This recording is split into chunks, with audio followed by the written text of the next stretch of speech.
visibility and drive real growth. Our affordable advertising packages are designed to give your business maximum visibility and real results. Don't just advertise where people are listening. Call us today on 0818-389-2850 or visit our station to book your slot now at Today FM Drive off East West Road, Obiako. Today FM 95.1. Your voice, your market, your success.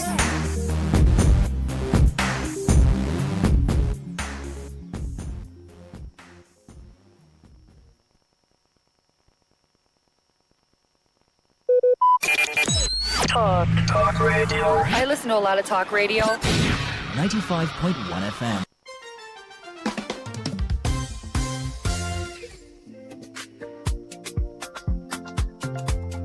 In real estate, it's not just about buying land or houses. It's about buying rights. At Odibola Properties Limited, we don't just sell land or houses. We deliver verified properties with the right roots of title. Because the strength of every property is the root of title, not noise, not unverified claims. Built on integrity, backed by proven track record. Odibola Properties, your investment is safe with us. Visit us today at Nyawale Inserim Layout, Tombia Extension, GRA Phase 2 Port Harcourt, or visit our website www.odibolaproperties.com or call 081-551-67904 or 070-655-69887. Odibola Properties. Our word is our bond.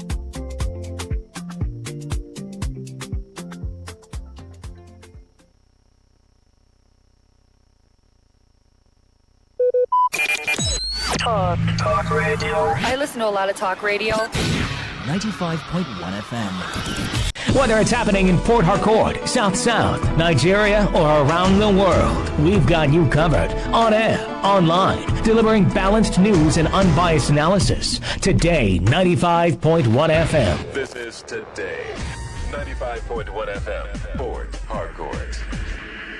News.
Talk radio. I listen to a lot of talk radio.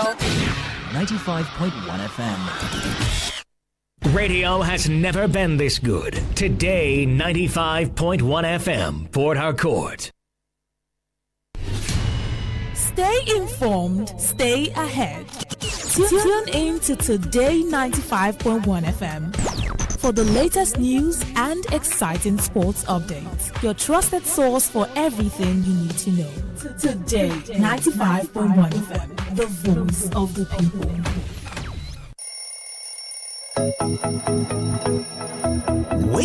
Wake up to today's quest, where breakfast on the radio is full course. We start with some motivation to ignite the spark in you for a great day. Then a full interactive sports show on Sport Attack 6:30 a.m. Unbeatable and concise news reports on the world news at 7 a.m. And our newspaper review segment now 7:30 a.m. Oh yes, 7:30 a.m. The scoops and the commentaries from my esteemed panelists. Today's quest 6 a.m. to 11 a.m. on Today 95.1 FM Port Harcourt. Miss it, you miss out.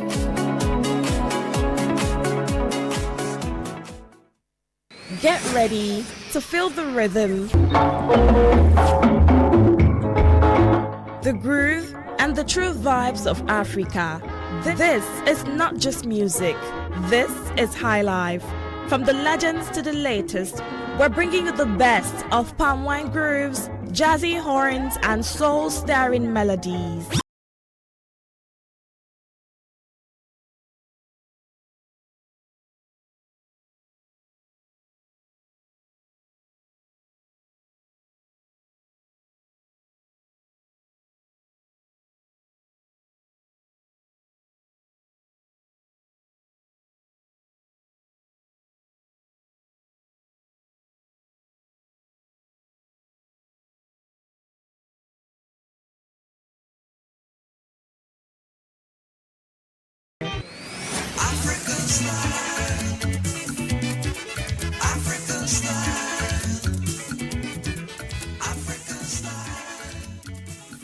Baby shark do do do do do, baby shark do do do do do, baby shark. Children are a beam of sunlight. On Kiddies Playground, smart is the new cool. We have interesting activities lined up for everyone, from storytelling to games to quizzes, where you get to win loads and loads of gifts. Do you have what it takes to compete and win exciting prizes? Then don't miss any episode of Kiddies Playground every Saturday at 7:30 a.m. only on Today 95.1 FM, where playtime comes to life.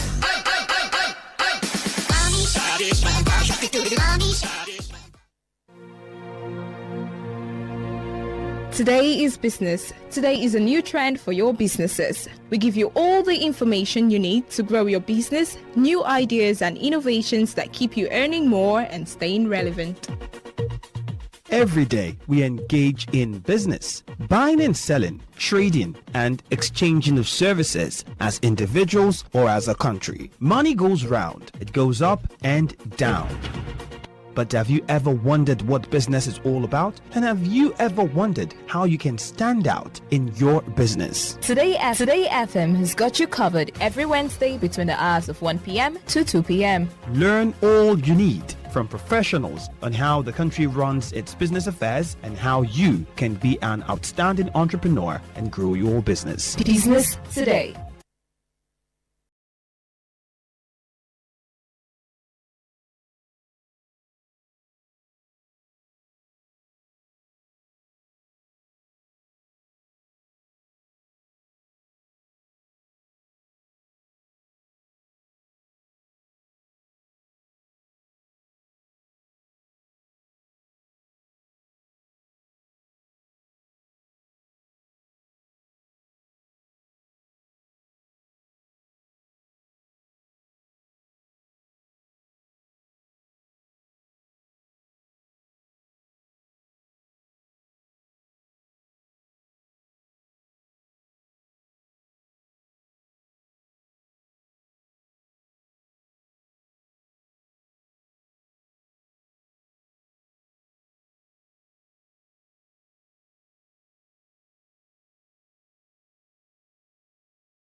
where news meets insight, sports meets passion, and entertainment meets excellence.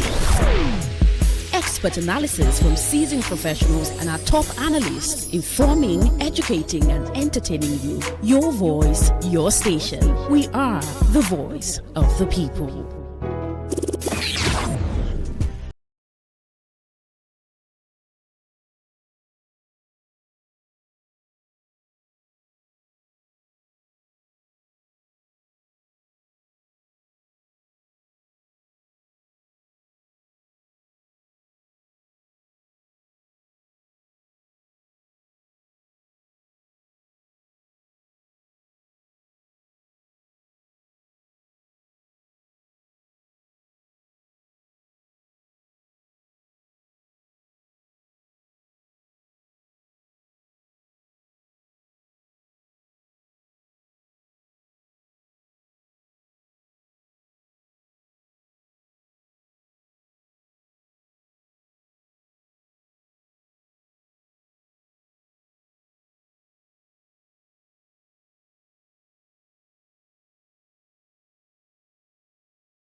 What defines it? The brilliance of a player, or when a team comes together to win? A solo beat, or the rhythm of many? The flair of one dancer, or the art of a troupe? One distinct voice, or the beauty of the symphony?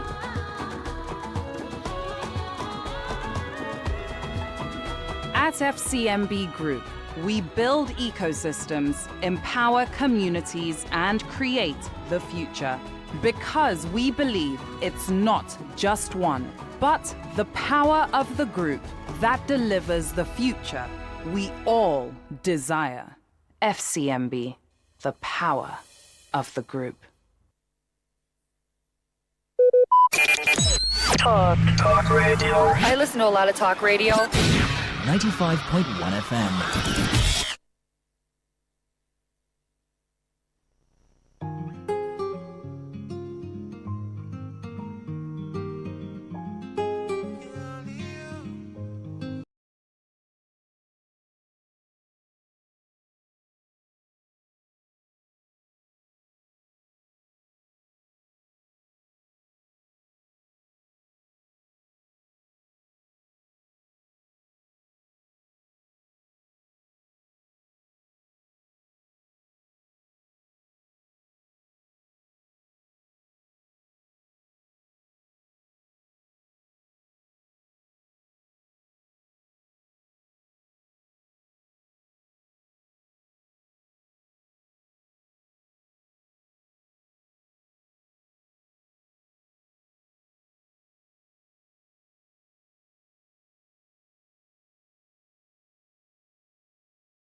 Today 95.1 FM, Voice of the People. Thank you so much for staying. It's 6:37 and today is the second day in June 2026. My name is Queen Chima.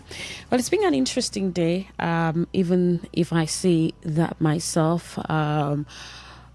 For me, it's life. Right. I don't know what it is for you. But just again, there's been a lot on social media and it's quite understandable that these things are happening. I saw a video where protesting teachers who had protested to the government house in Oyo State were trying to push the gate open. And then we had also seen the protests pick up in Oyo State where teachers were asking that those children, those pupils who were kidnapped, abducted, be released. It's been, you just don't watch a video like that and you stay calm. It's it brings up a lot of emotions, right? Just a lot of emotions. Remember that yesterday the Nigerian Union of Teachers began first to strike and asked every public school to shut down and not continue. Yesterday we talked about it and we said, well, what's there to continue learning if some students or some pupils now we're talking, are still in the hand of the abductees? Of course, that's what it should be. It shouldn't be a situation where they should be there. Right, they should be out, whatever and however the government intends to do this. The president has done a number of assurances, given a number of assurings, saying that they would be released soon, and fingers crossed, really, to see what exactly would happen. My name is Queen Chima. It's Today 95.1 FM. Let's hear from you. What's on your mind? What have you been thinking about since today? Or what have you been thinking about just a few minutes ago or now that I'm talking to you? Let's get to find out what's running through your mind and let's talk about it. Just before I got into the studio, we were having a conversation about those pupils that were abducted and their teachers that were abducted, and looking and hoping that they get back and asking very serious questions like who truly is who and how, why, right? Who, how, why, and when. Yeah, these are the three questions. Now, who, why is this happening, and when would this stop? Right, we're asking those questions, the insecurity and the challenges in the country. All right, but tell me, what's on your mind? How has your day been? By the way, if you've had a good day, I'd like to find out. If it's not being as good as you planned it to be from morning, I'd also like to find out from you. But then just tell me what's on your mind. I'm Queen Chima and this is Today 95.1 FM. 070193399962. You can send a text or WhatsApp message to that number, right? And yes, I'd get to know what's on your mind. But if you're going to put a call across, you can send that to 0810-9510-951. That is 0810-9510-951. Then you tell me what exactly is on your mind. All right, I told you what mine is already. Nothing so much on my mind this evening, just that one. Right, the thought that we still have some children in captivity, right? It's worrisome, really worrisome, and that's what's on my mind.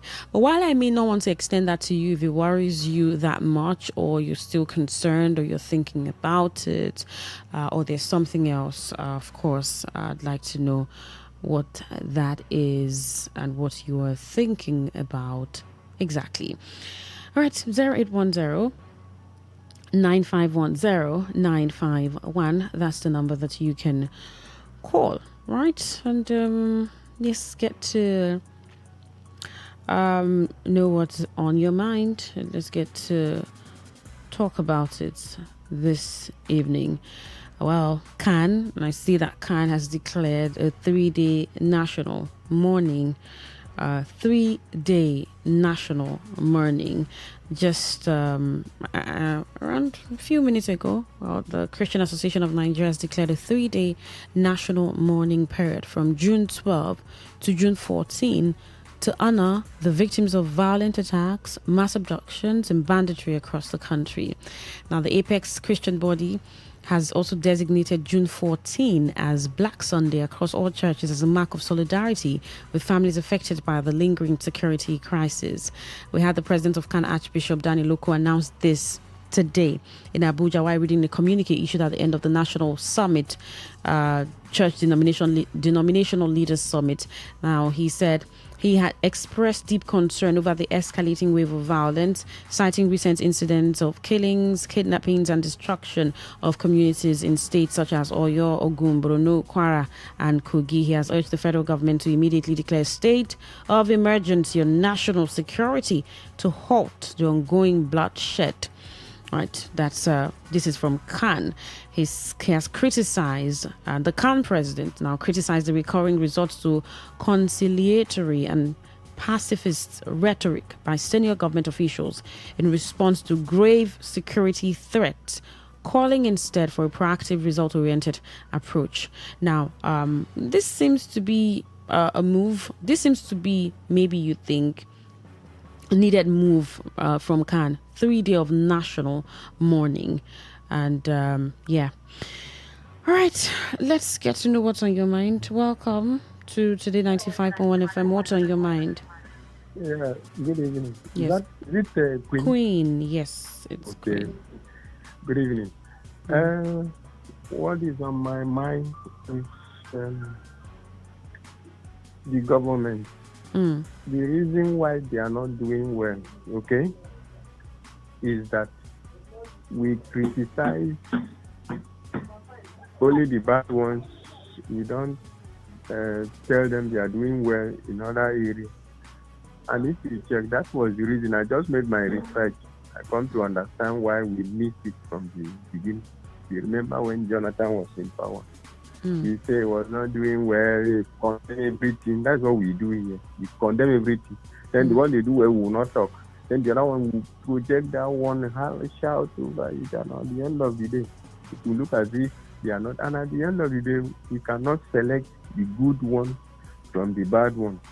So even this election we are going now, I pray that it will not be another bigger problem.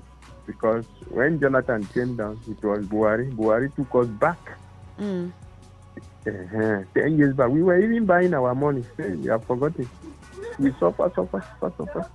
But they were saying, hey, Messiah. Now another set have come. They are not different from the old people. So we need to really tell this area you are doing well. This one you are not. That is how to grow. Not to condemn everything. Then the one they do well, they will not talk. Only the bad one. And even in your house, you are doing well. Once you appreciate, say, okay, this area you are doing well. See this side, how do we tackle this one? That way we can move forward. But when we never say anything good, everything we complain. It was this kind of thing that made Moses to throw away the 10 commandments. So it's not a new thing. Yeah. Though God wasn't happy, but I mean, we need to say, you are trying, yes. See the area that we are having problems. That way we can move forward. Forget all this one they are recharging. There's no Superman that will come and just be like God. Let here be this. Everything will just fall online. All right then. No. Thank you. All right. That's what's on your mind. What is on your mind? This person says, what's on my mind is River State. Okay, River State's governor should pay pension early, clear up gratuity of retired River State workers from 2019 to date. Abia State governor, his neighbor, has cleared his. All right, thank you for saying that. What's on your mind? So I was thinking, right? Okay, this is just coming up on my mind. Yes, I was thinking with all of these reactions, right? These reactions from Khan, we've seen reactions from Nigerians, NUT.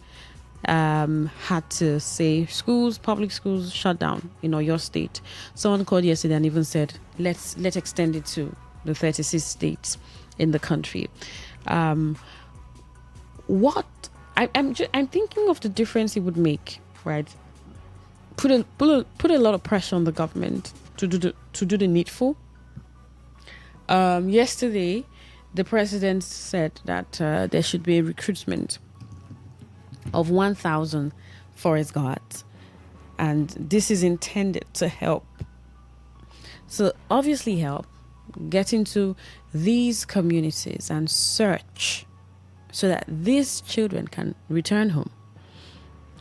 But you look at that, and I was also thinking about the pressure that's being mounted, or the pressure that a lot of people are coming with, and I'm wondering how much impact this would make in ensuring that these children come back. Because, well, the government has to do what it has to do. The government has to do what it has to do. The security agencies, they have to do what they have to do. So is there going to be an increased effort from their end? Because is that not what it should have been from the beginning? Ensuring that, there's just speed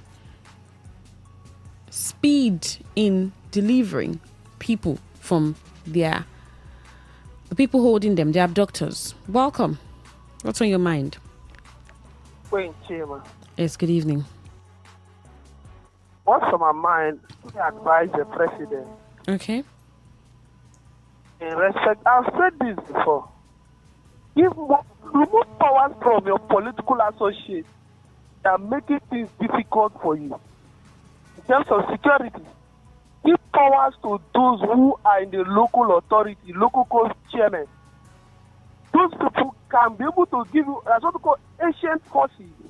They know the landmarks, they know the forest, they take this fight to the people, to the terrorists.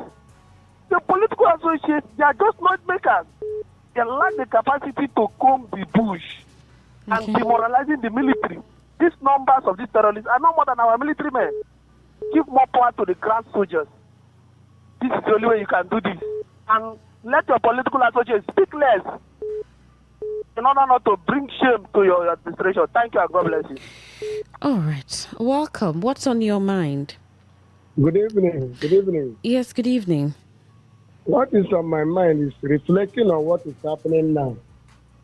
I see that these people, somehow, they are succeeding in their plots to make our children not to go to school. You know that their name, Boko Haram, is that to them, they see Western education as abomination.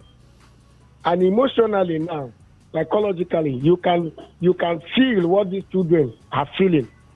Tomorrow, you will tell these children to go back to the school. That is it. This war they are fighting against Nigeria. Gradually, they are succeeding. At the end now, you hear that these children are rescued. None of them is caught. Those people will, maybe, before they even get there, you hear that they run away. When will this thing end? Well, thank you. All right. What's on your mind? Oh, that call dropped. Just call again, right, and tell me what's on your mind. 0701 9339 962. You can call that number, right? And let's get to find out. Welcome. What's on your mind? Hello? I can hear you. Good evening. Well, good evening. Yes, good evening. Etim is my name. All right, Etim, go on, please. Yeah. People have the right constitutional right in a democratic society to ventilate their displeasure and their anger if they are not satisfied with the government. Many of us were a die-hard member of APC and strong supporters of Tinubu, but today, the man is throwing the politics in his appointments. It's too, there is no negativity with Tinubu than what we knew him as what was projected as being a transformer of Lagos State. the master planner of the Lagos development. When you go to Abia State, there's lesser. I think people are complaining about their current administration.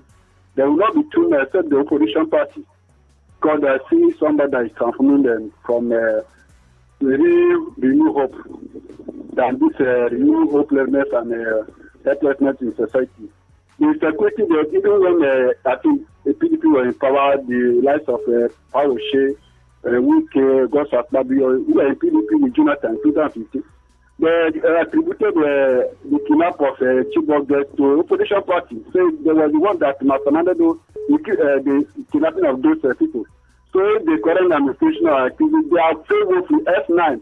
Other presidents were former president had the GCF award. This current administration is a GCF9.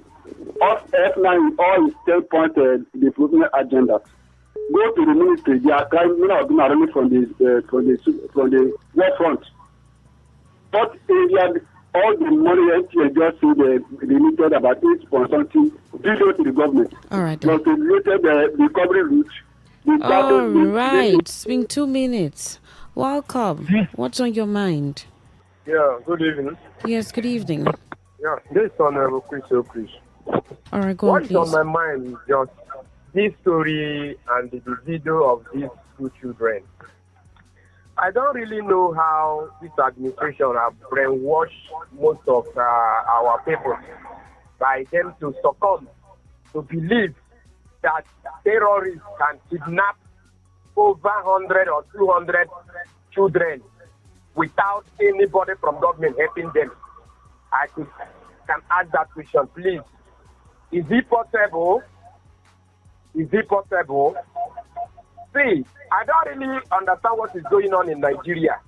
This administration says if you see something, say something. But if you see that thing and you want to say it, they will come after you.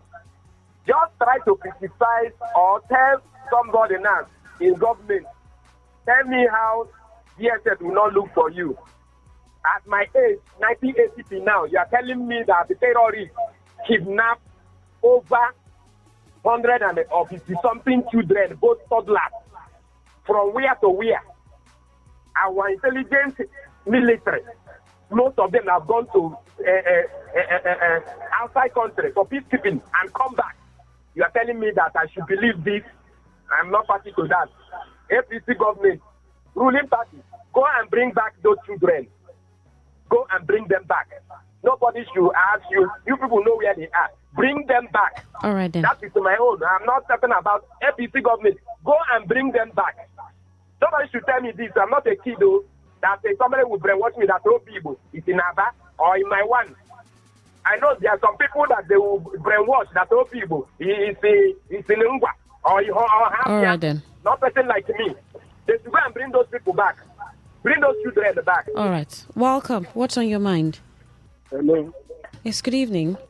Good evening. Welcome. I want to talk in respect of what you just said concerning this adoption of children, school children. To me, I am not happy at all. I am pained. So what I'm trying to say now is that here in River State, there was a time I had at Ogoni, but they killed some people, some of these bandits killed an Ogoni man, about 2 of them. They only talk. They ended their down. At the church, they abducted the hospital commander and some persons were kidnapped. Look, people, River State government should rise up.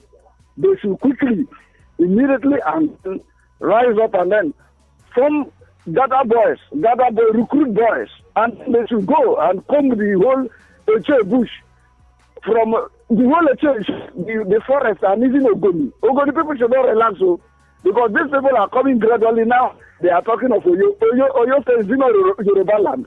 Here is the so-called Omoteko that they have been going all along. They should find way. If not, in River State, when it will happen? Look, if this will happen in River State, you will see now. Just wait and see what will happen. They should start now in city and then clear them off. That's what is in mind. All right, you said what's on your mind.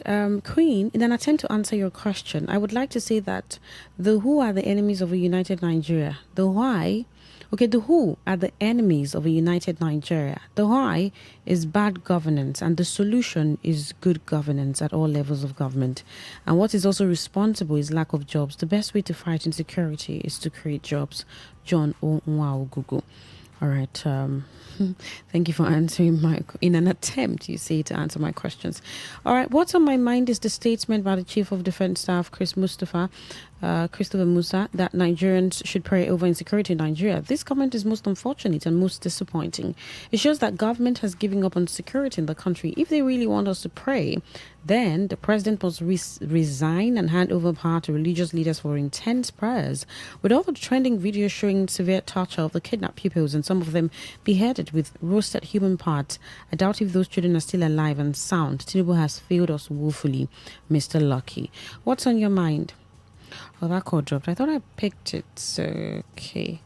I don't know if I can take another call. Okay, let's do this for a minute, please. Welcome. What's on your mind? Welcome, please.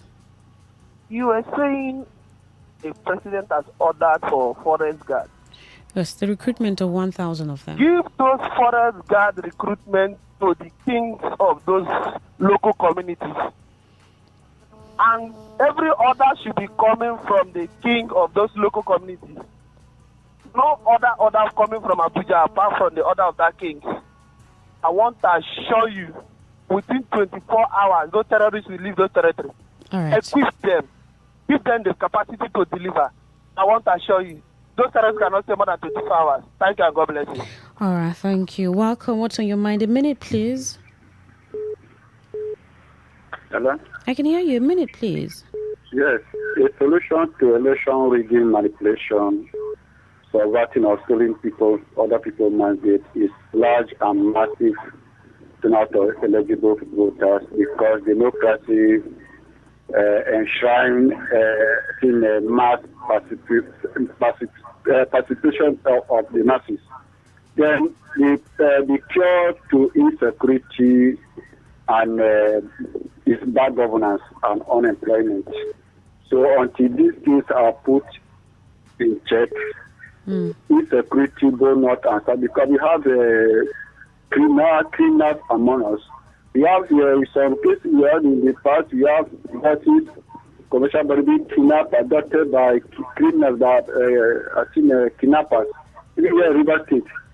So there are criminal elements all over the different parts of the country. It's not exclusive without a trademark of one particular religion. So and each committee, they should meet up, they should try to arm themselves against any marauders that will invade their community for either to commit to attack or to launch invasion on them. All right, then. So we should take the time will come that Nigeria will take the loss into them, because the government are not doing the best. Thank you very much.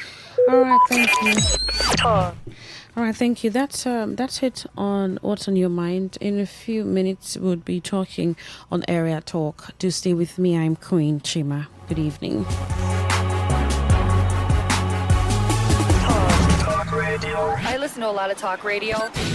95.1 FM.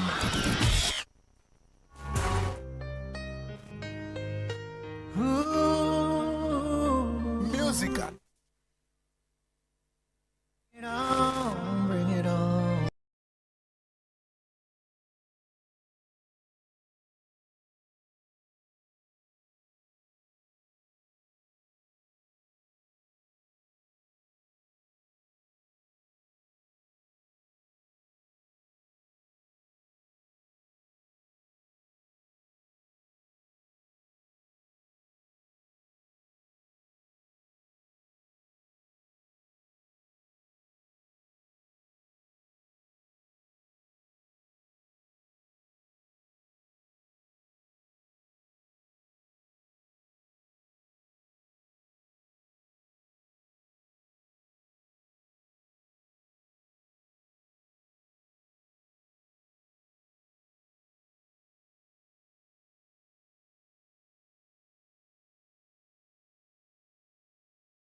All right.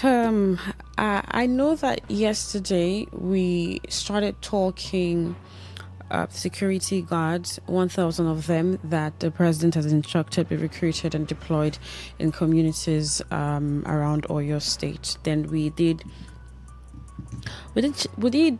domesticate that conversation and ask about River State, looking at some of our peculiar security challenges, and also how, if we thought about forest guards, if that would help. It was different opinion. Some people saying yes, it would. Some of you saying, well, it wouldn't make any much difference, that we don't need more security personnel. What we need is to equip the ones we have. Someone did highlight intelligence gathering as to helping foster adequate security in our communities. Some said, let the police and all other security agencies be attended to welfare taken care of, and that would help security. But there's also an aspect of security. I mean, when we talk security, there are aspects, and the end is that there's tragedy. Most times tragedy occurs. However, methods of harm, methods of crime, or maybe types of crime, which is not something I'm going to discuss here. We'll leave that for a security expert. Maybe Mr. Smith Dibia on Thursday, we could talk about crime and how most of them perpetrated, or the types of them, would see that. However, what I'm heading at, or where I'm heading at, is that when people are hurt, or when someone is hurt, there's the perpetrator and there's the way that the person perpetrates it. So, but today we're going to have this conversation with an angle in mind. And that angle is the angle where we'll be looking at community support in terms of that helps protect community members, indigents or whoever stays in that community. We look at community support. We look at intelligence gathering, right, in our communities. Because while we continue to wait, or while we say, okay, let's wait for forest guards, or let's wait for the police, so the police will do what it should do when contacted. Most times when contacted, especially in some of our communities, because you don't have them around protecting you, right? They say security is everyone's business, and somehow you're just on alert, or you're looking out for yourself because you're your number one security official or personnel. So there's an incident that happened in the Bokoro community, Nobiapo local government area here, and we're going to be looking at it while investigations continue, and because investigations are on, and we cannot categorically say, oh, because you did not see this man kill. These are allegations until proven. However, this is not the first time we're hearing incidents like this where a partner or a spouse attacks the other partner. We have heard some people have been convicted because of it. So, but we're going to take this from an angle of community support, right? Because sometimes, when we talk about security issues, people say, oh, yes, some people know these people. They know the people that are perpetrating. This is from another angle. You know the people perpetrating this. The community leaders, religious leaders, traditional leaders, families know, they can identify the people in these communities, except it's external, an external body, an external interference, where maybe you're talking about herder-farmer clashes, you're talking about probably communities having border or land issues, and then you see communities at war with each other, or they're fighting or whatever, right? However, some of these pocket crime, right, by pockets, like here and there, everyday situation, maybe like stealing, someone steals something, someone robs, someone attacks, someone rapes, right, in communities. And then there are also cases of domestic violence in communities, in homes, right? So the conversation is going to be, community support. How can we encourage community support? How is it done? Because while we still have a lot of our communities that are neatly tied in tradition, rules, or laws that govern that community, we may be losing touch. We may be losing touch of those laws and the communal thing, the communal effect that we have in our communities. Now, there's this story that we carried where, if you listen to the platform, you must have heard, where a man identified as Austin allegedly beat his wife to death in the Bogoro community, Obiakpo local government area of the state, River State. Now, a resident of the area who confirmed the incident to Today FM correspondent said community members woke up to discover the lifeless body of the woman inside a tricycle, popularly known as Keke Napep, at the community market junction. Now, the source disclosed that one of Austin's children, who spoke with police operatives, revealed that her parents had engaged in a quarrel, which reportedly escalated when her father allegedly struck her mother, causing her to collapse. Now, according to the source, the child further told the police that her father immediately carried the woman into the tricycle and instructed the children to accompany them. Now, the source said Austin allegedly abandoned the woman in the tricycle after realizing that she had died, telling the children he was going to get medication for her, but never returned. Let's listen to the source. Became way they are around the first daughter. And so now I reached and I still people garage and now the son of the small girl. Before we the police don't come already self. Police will do there before we will reach in this month. Now the small girl now you can carry them who were in the state, even the lodge for hotel. As the park come up on this our side here. So we have the way they stay for job. I don't know if the news don't get has. See the small girl has said on carry police will then go the hotel. Where they come out again with me, they can say that beating mommy, now mommy come for. Now I carry them put up okay. Tell the people that make go back America for their mommy. Now so only the children and there.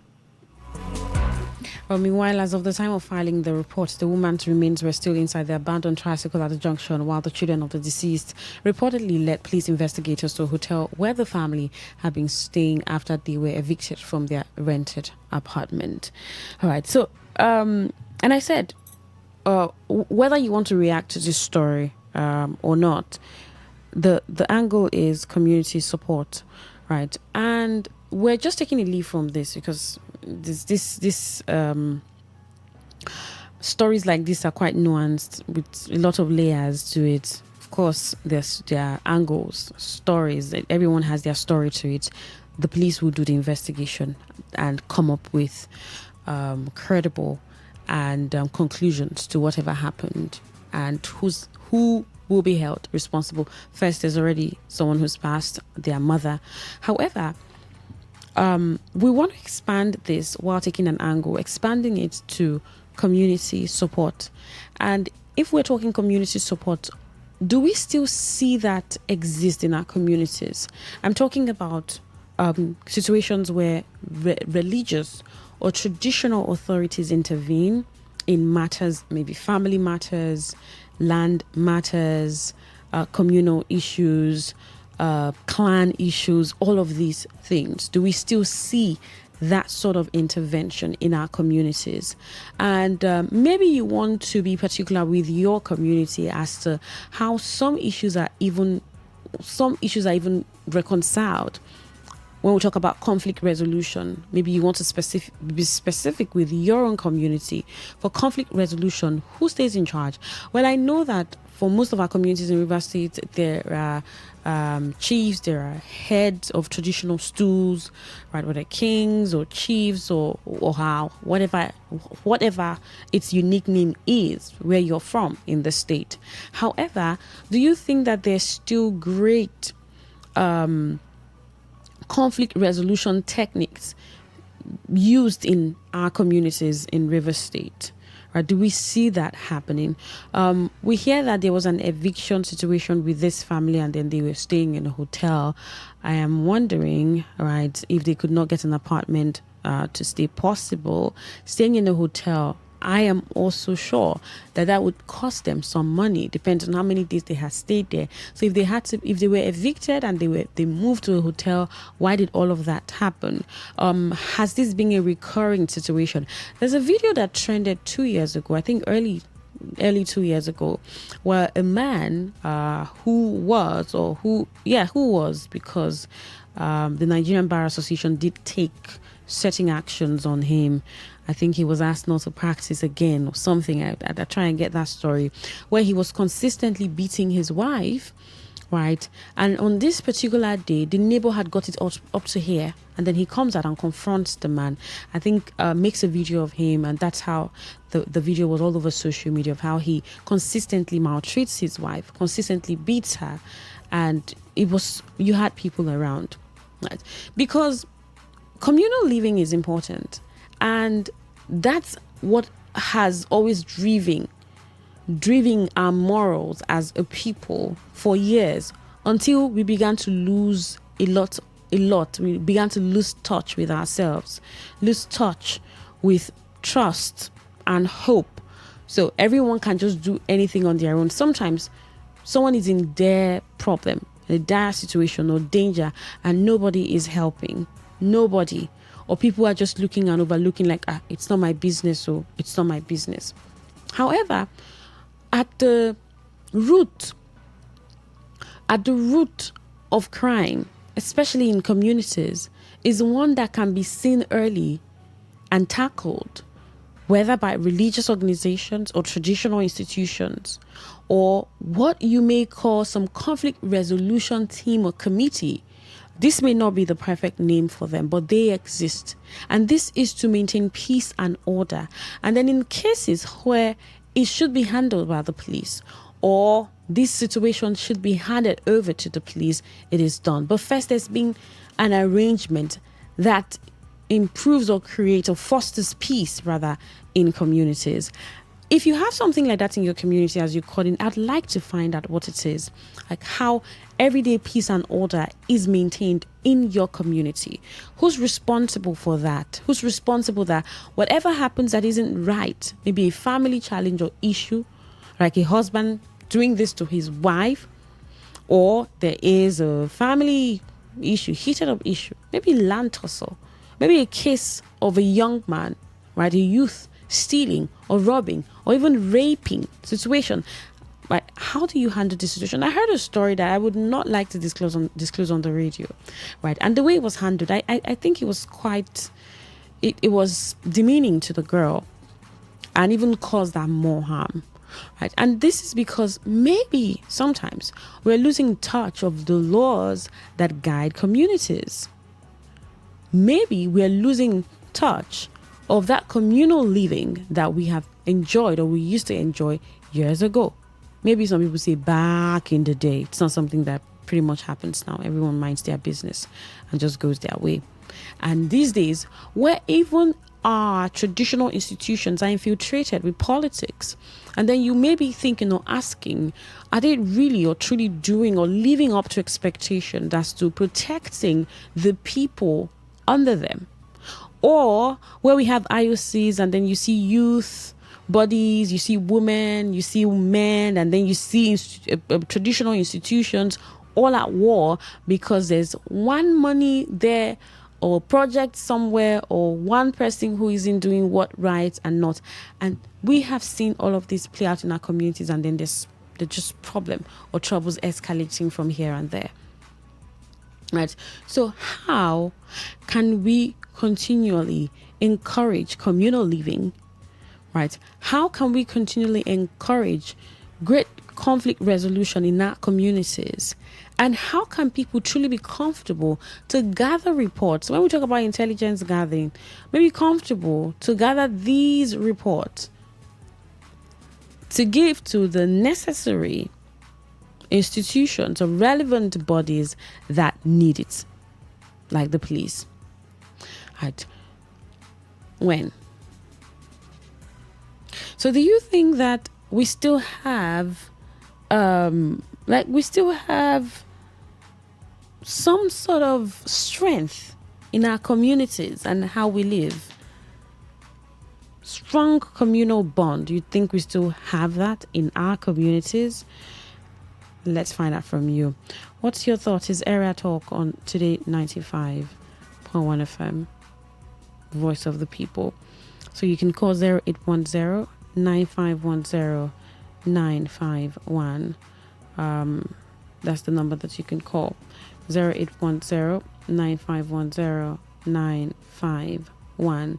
Then you can send a text or WhatsApp message to 0701 9339962.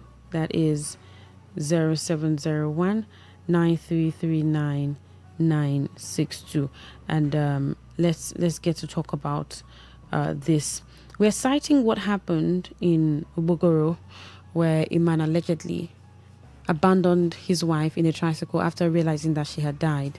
Now, there were reports that they were having issues. So he beats her, takes her in a tricycle, allegedly takes her in a tricycle, and drops her at the community market junction after he tells the children that he'd be back. Now, it's been difficult reaching out to him. Now, there are also reports that they were evicted from their house and they started staying in a hotel. They had a heated argument and were engaged in a quarrel. They escalated, according to one of the children, and the father allegedly struck their mother, causing her to collapse.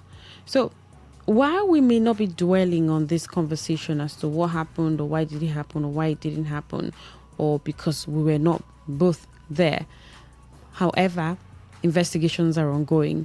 But I'm looking at crime in a general sense in communities, and asking the question, what's the situation is like when we talk about communal living.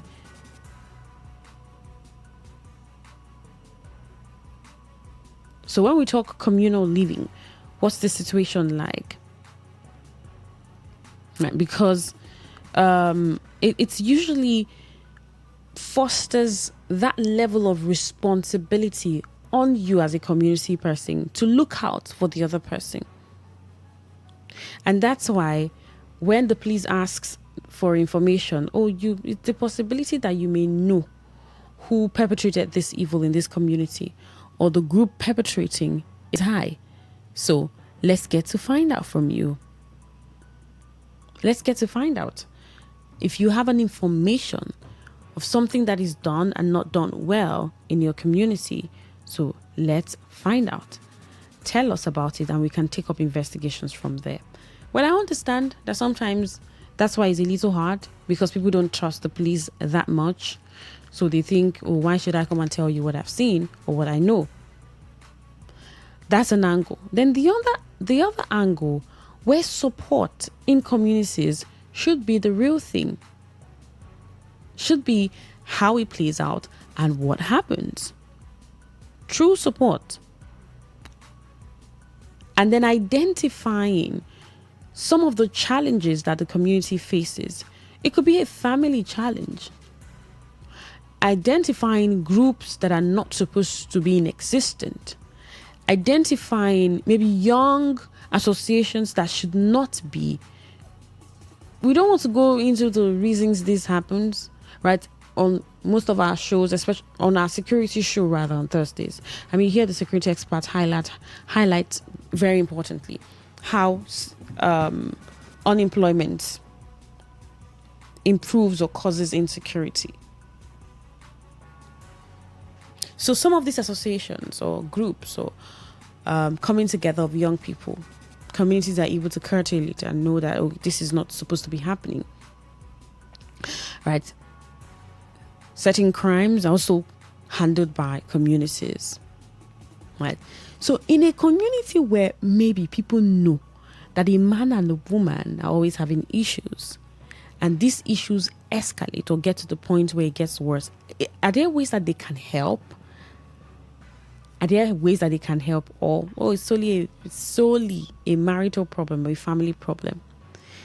Because maybe we have also veered off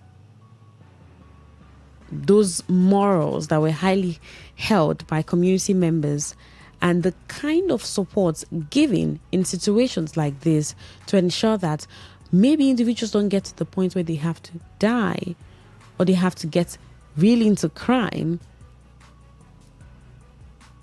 or at the point where they are arrested or convicted, for someone to think, oh, I could have done something. Our community structures built now to encourage the kind of relationship, maybe reports, information gathering, communal living that would help with insecurity, or we are really moving fast and becoming very modern people. There's nothing wrong with being modern. However, is it helping us? Is everybody just minding their business? I was asking about our traditional institutions and how some issues are being handled. Every traditional institution will have its structure and how it manages situations. So you hear some of you say, oh, the traditional rulers, they know these people. The traditional rulers, they know exactly what to do. Do they? Because even if it's not a case of domestic violence, it could be a case of theft, it could be a case of rape, it could be a case of someone taking someone else's land or property, saying it's theirs, or selling or reselling. These things happen in our communities, and because they happen, there should be some form of regulation. There should be some form of conflict resolution. Does this still happen? Do you see it strengthened in your community? That's the angle we're taking the discourse today. Let me hear from you. 0810 9510 951. That is 0810 9510 951. It's area talk on Today 95.1 FM. Now you can also send a text message to 0701 9339 962. Welcome. Hello, Today FM. Yes, Today FM. Hello, Today FM. Good evening. Good evening. It's Today FM. Welcome. I've been following your program all this while, but I want to comment over something. This is David. It's a bunker from Elebra Imo. Hello. Welcome, David. Go on, please. Fine. So, all this while, I want to lodge a complaint to Kelly, Kemanjima, and Koro, and Fikoro. If I change my line, they don't like to take someone's number that they don't know. They only take the number. No, I doubt that. I doubt that. Please, but thank you. Welcome.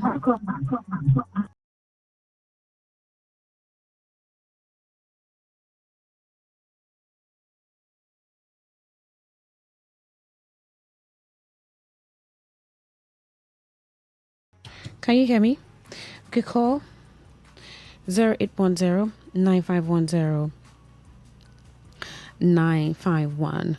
So how do you think communities can help with incidences of crime? What's the support community members can show in incidences of crime? First, it has to start with ways to prevent it, and then if it happens, what can they do? Welcome. Hello? You dropped my call. What is the problem? Did I say anything wrong? No, I said that they cannot be ignoring your call. There's no number that is saved on our phones, so there's no preference given to any number. Did you get me? Welcome to Area Talk. Yeah, this is Mr. Zion. Good evening to you. Good evening, Mr. Zion.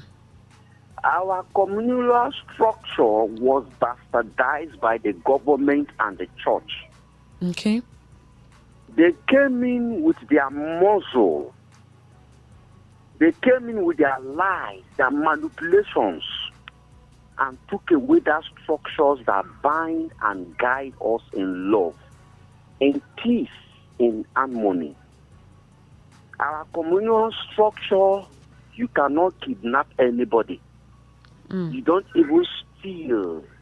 You don't oppress anybody. We are open to nature. We are open to love. Where somebody might be selling granuts, all they need to know is how much is a granite. 100 naira, right? You that is a passerby, as you collect your 100 naira granite, you drop the money under the tray for the owner.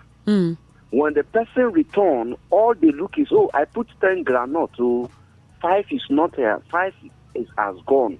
They just raise up the tray and count that 500 naira and put it in their pockets, and they go home. But today, can you try that? You can't try it, because the church came in with their lies and manipulation. The government came with their lies and manipulation. How come even the government can no longer protect the people? All right, Mrs. Zara. So until we give value to our cultures and tradition to endure, for us to take our... I get the update for you. Baby, Bet Naija, truly Naija. It don't enter, life it don't.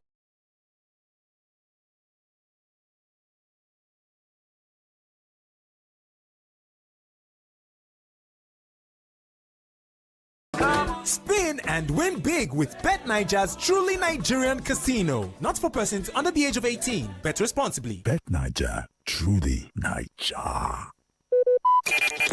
Talk radio. I listen to a lot of talk radio. 95.1. All right, today 95.1 FM, Voice of the People. We are looking at an incident that happened in Nobogoro community in Nobiakpo local government, where a man identified as Austin allegedly beat his wife to death in that community.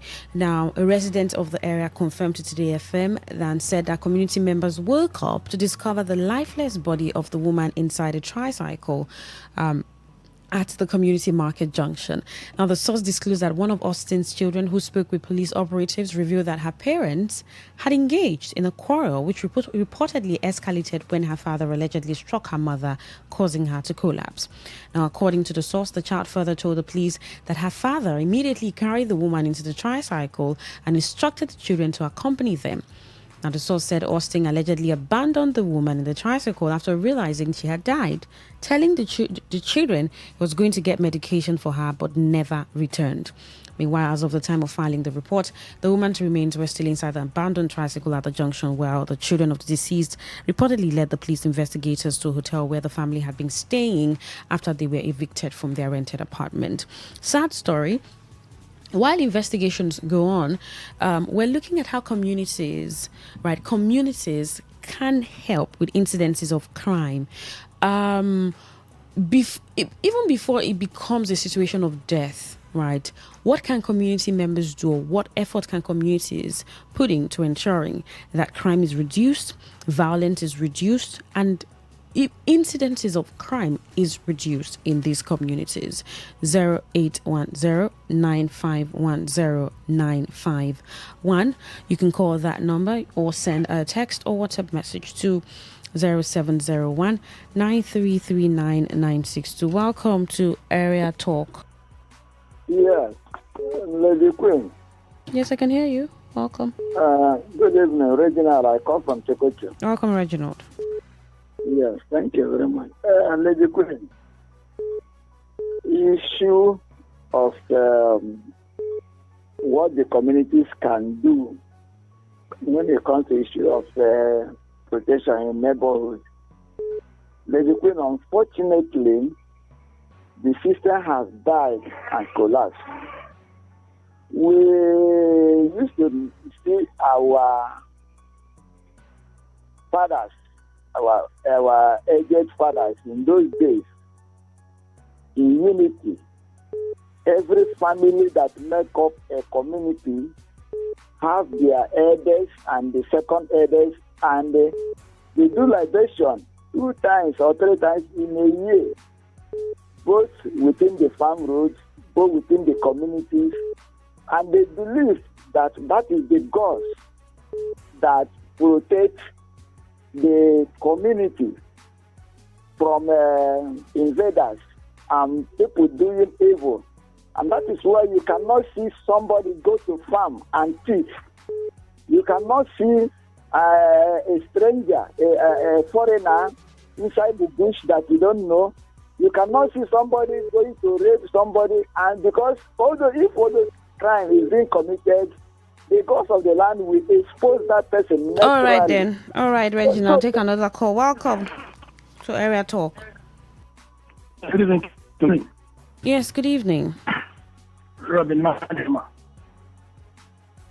Welcome. So, a very nice question. But let me answer you by telling you that we are conquered people. The communal living you're talking about, I don't know about the area where you live or the state where you are, but I'm sure you are. I know the state you are, River State. Why you not in here when the governor of River State, His Excellency Sunari Fubara, was poured water cannon, hot water? Okay, here, a sitting governor. We are conquered people. As we speak today, tell me the community where the chief or the king amongst our various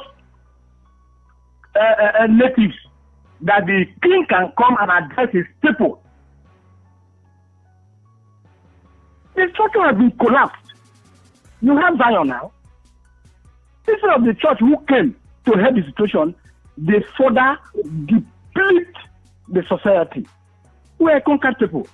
Police is your friend, but when you see police, you run. Every environment will pay for security.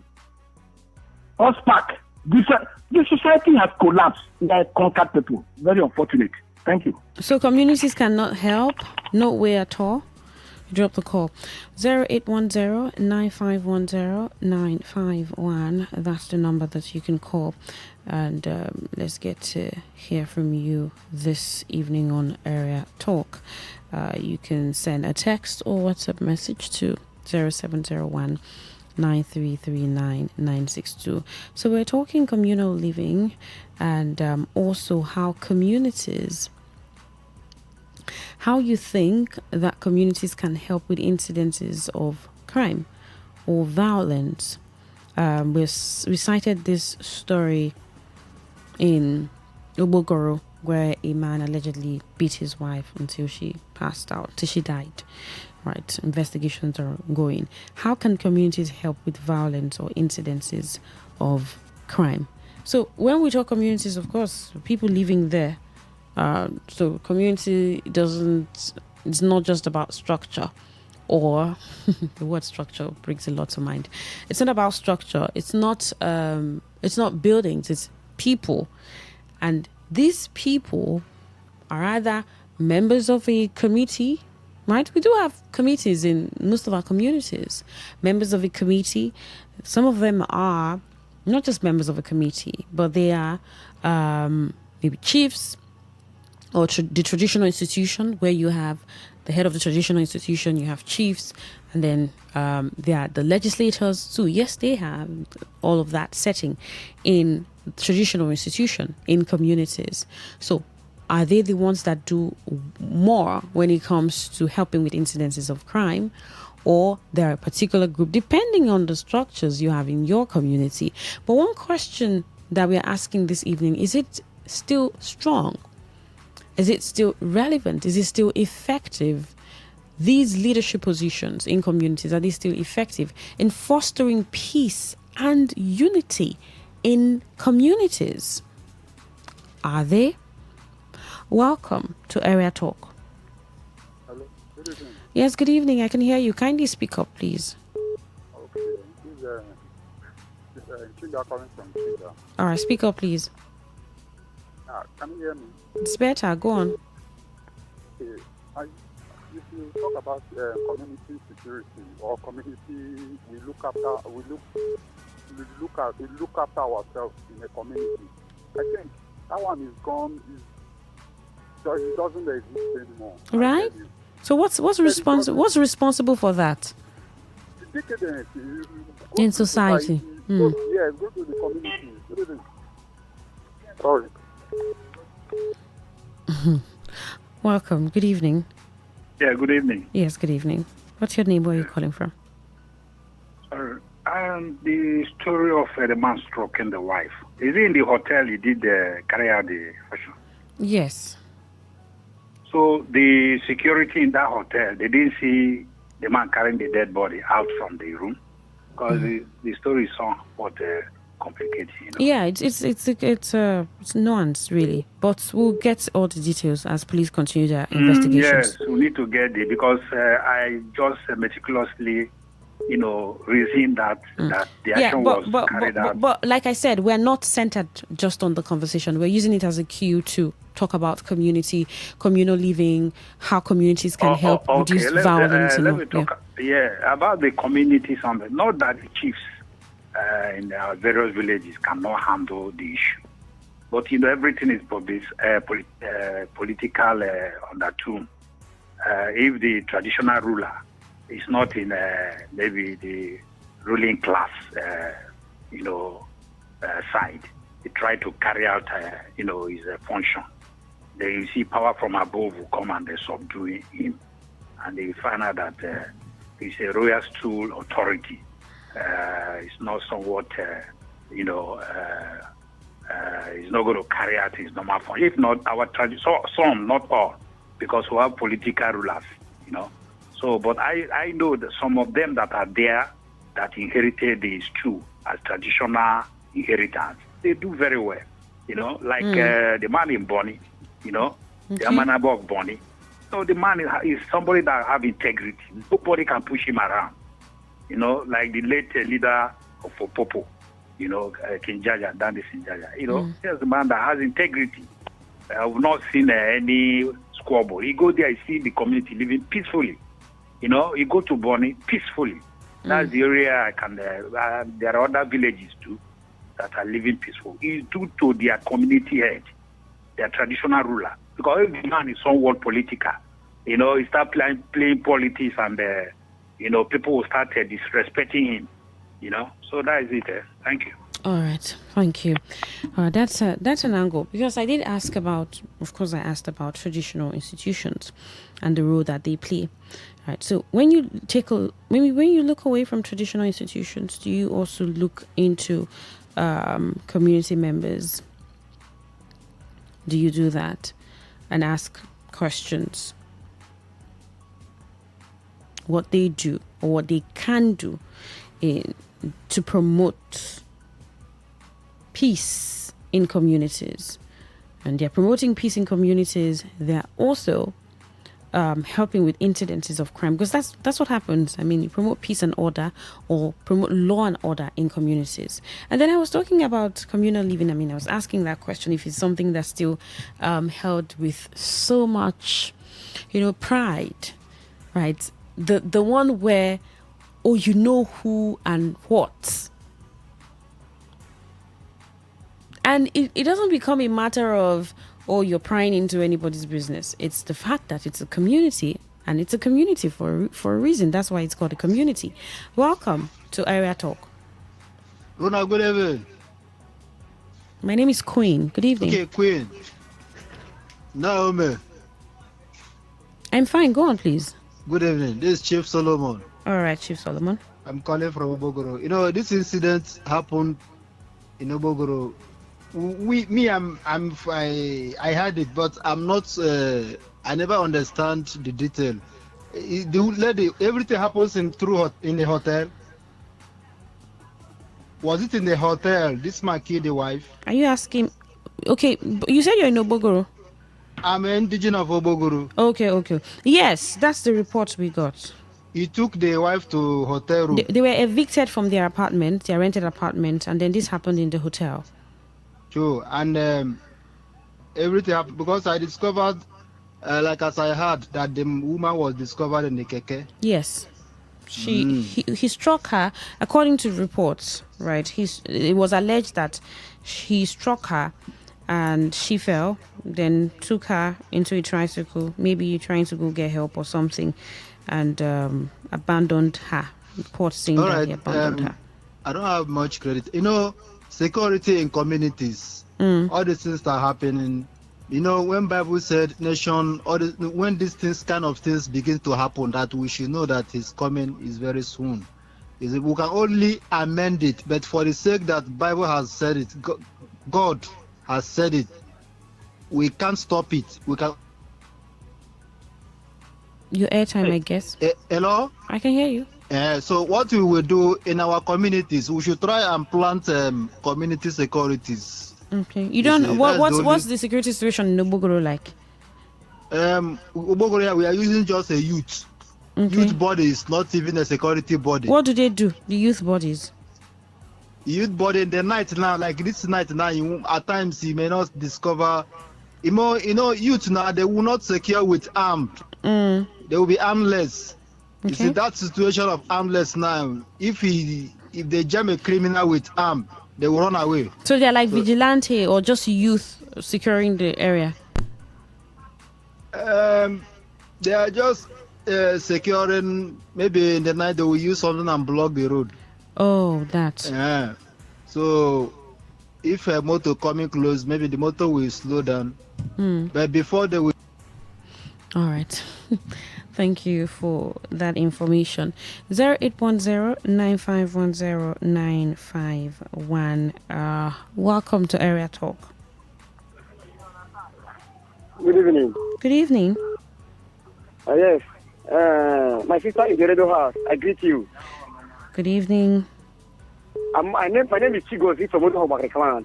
All right, Chigozi, go on, please. Yes, let me add my voice in this program tonight. In my community, Obakre clan, especially Odohobakre, there's a company that working in my community. They are to, let me say, more than 1 year now when they come to do their operation.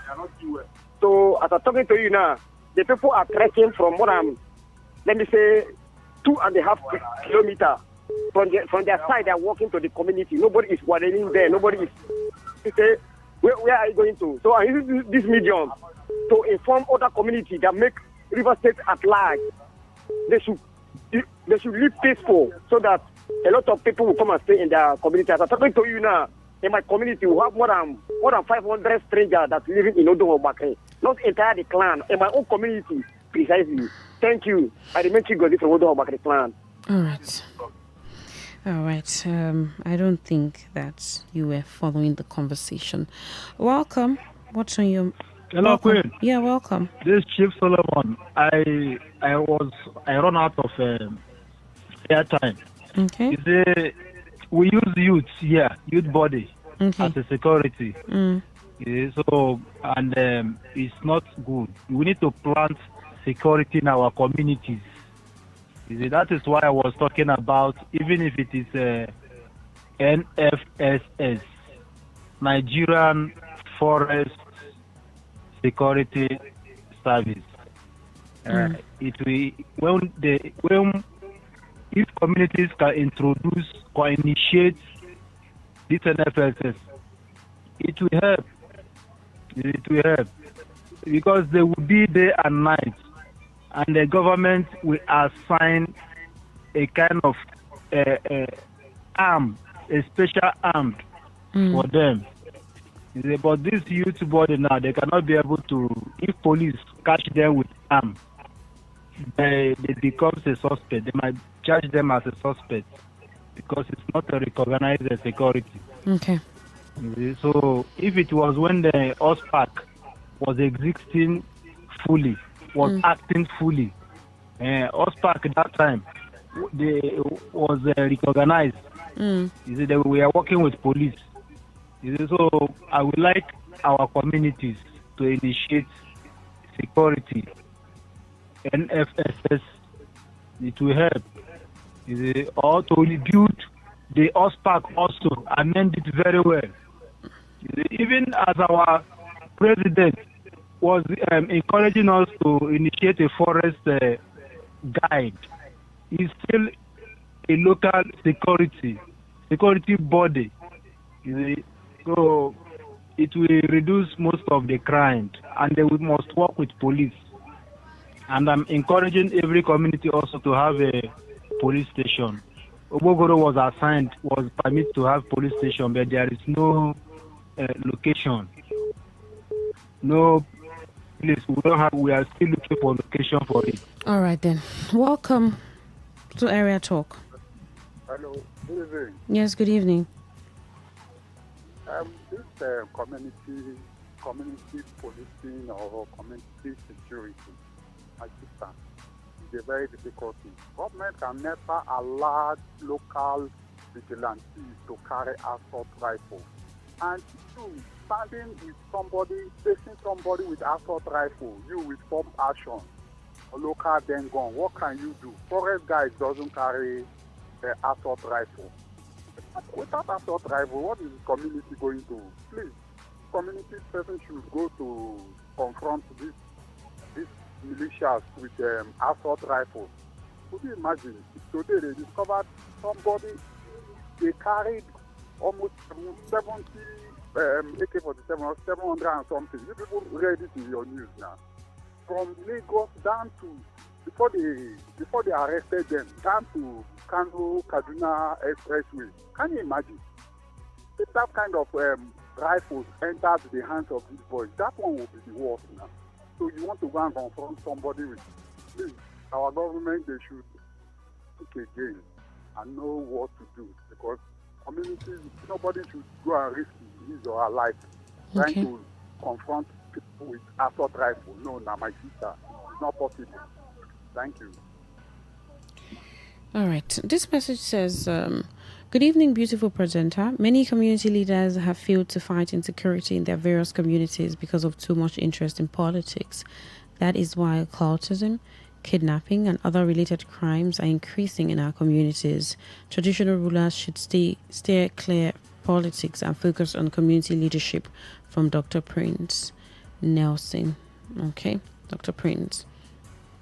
All right, so I thought to bring up the matter of communal living again, because even if you're not staying in maybe one village or so, you notice, even if you're staying in the metropolitan urban centers, you notice that it's a mind your business kind of situation. And that's understandable because you have people from different regions, people from different local governments, different tribes staying together. So moved from the north, from the south, from the west. But in communities, it's expected, or it's 90% or even 95% of inhabitants, right, share the same values, maybe not the same values, but the same culture, law, right, operate under the same law, understand the laws of that land, the rules and laws. They have a common goal. So communal living may be a thing that we're not experiencing as much as we should in our communities. And when we say, how can communities help with violence or help with reduce the incidences of crime? It's because you can firsthand have information on what's happening. So when you have that kind of information, what do you do? So we began to look at traditional institutions. We began to look at bodies, whether youth bodies or whatever bodies or committees that ensure a peaceful resolution or conflict resolution, that enact laws that ensure that these laws are carried out to the latter. So I'm asking, do we still have these institutions as strong as they used to be? And what is communal living like in our communities? Or what are ways that communities can help with crime, reduce crime? Welcome. Good evening. Good evening. Okay, can you hear me? Yes, I can hear you. Go on, please. Okay, I want to contribute to the topic that talking about the community. Please go on. Okay, please, John. Hello? I can hear you. Go on, please. Okay, so the problem that is happening now, whereby the community could not be handled by the leaders are supposed to be. Formally before now, the traditional rulers, from the paramount ruler, traditional ruler, the clan head, were the people that are able to manage the community. I want to believe that then, even a president, even when visiting a state, must first of all go and visit the traditional head of the state. But today, the politician has corrupted the traditional ruler to the extent that even a clan head can even bow to a commissioner, calling him, a councillor, calling him honorable. So when this is happening, this is the problem where community are facing problem, because the politician has corrupt those who are supposed to monitor and secure the community, from the village to the local government to the state. until the politician remove hand from correcting these people, the community will continue to face a problem. That's my take. All right. Thank you so much for your thoughts. And that's where we wrap it up on Area Talk this evening. So it means that community leaders will have to do better because somehow they can foster better living in communities. And if that is not coming from the top, then we probably nothing may be happening. And when we see what happens with, some of these communities where you have IOCs and you see the issues, emanating from those communities, and you begin to question some of our traditional systems. Whether you're questioning if it works truly, if it's as effective as it has always, or as it used to be, right? You begin to question that, because these crime or violences or issues in communities can be handled. I did mention about external influences, right? Say, oh, people who did this are not from this community, they came from other communities to our communities. Okay. How many instances? In what instances does that happen? A number of instances. But in the community itself, what happens there? What are the laws that govern that place? How do people react to any form of moral decay? What's the response? Or maybe community leaders are losing touch with their people, and some of these things are just happening. Well, thank you so much for listening and tuning in and staying. It's Area Talk. 8 o'clock, a few minutes past 8, we'll be talking eyewitness. So let's get your stories ready and let's get to find out what's happening around you. What's happening around you. Something that you think the public should know about, the government should know about, or someone should take note of on Eyewitness Report. It would be amazing to hear you share that. I'm Queen Chima. Good evening.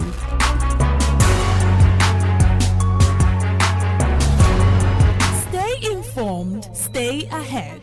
Tune in to Today 95.1 FM for the latest news and exciting sports updates. Your trusted source for everything you need to know. Today 95.1 FM, the voice of the people.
It's Today 95.1 FM, Voice of the People.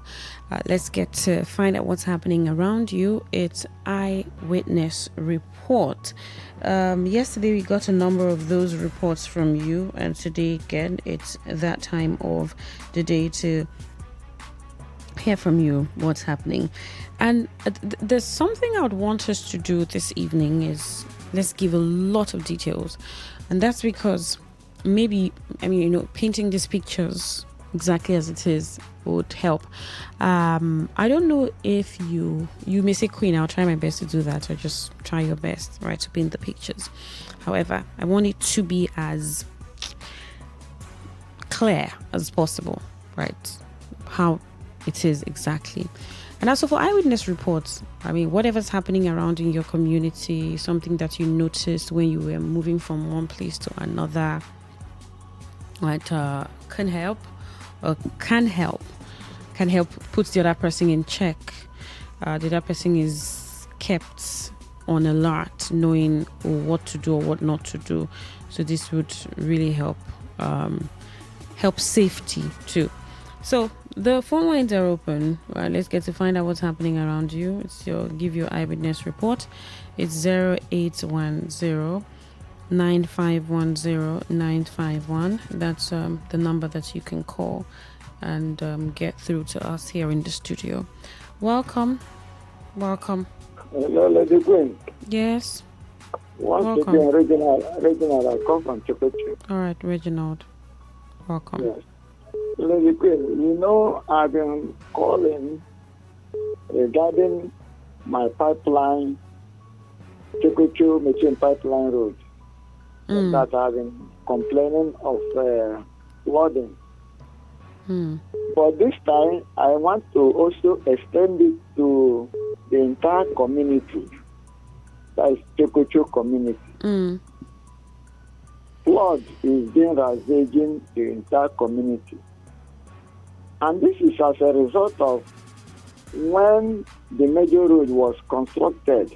Okay. Drainage was supposed to be constructed along the two sides and channel to the Chukwuchi River. Okay. But unfortunately, that drainage system started from Chukwuchi Junction down to river. Okay. So those that are living from Kanti down to Chukwuchi Junction are the ones suffering this issue of flooding, constant flooding, because the erosion that is supposed to move down to the river now enter into people's compound. And the worst of it now is that I've been complaining of my own road, that is still Chukwuchi Machine Pipeline Road. Yeah. But I also want to extend to a place called New Heaven. We have a place called New Heaven. Okay. Lady Queen, if that New Heaven that I'm talking about now is a fast developing farm. But today, flooding has destroyed that area because it's difficult for you to access a place that ordinarily would pay 200 Okada. You end up paying up to 600-700 naira for Okada. Whoa, that's such a difference. That's a lot. That is, over 100%. Very different. So I don't know, and that is why I'm using this medium to call on the governor of River State. Okay. You still have 1 year. You still have 1 year to stay. And let him, since he has been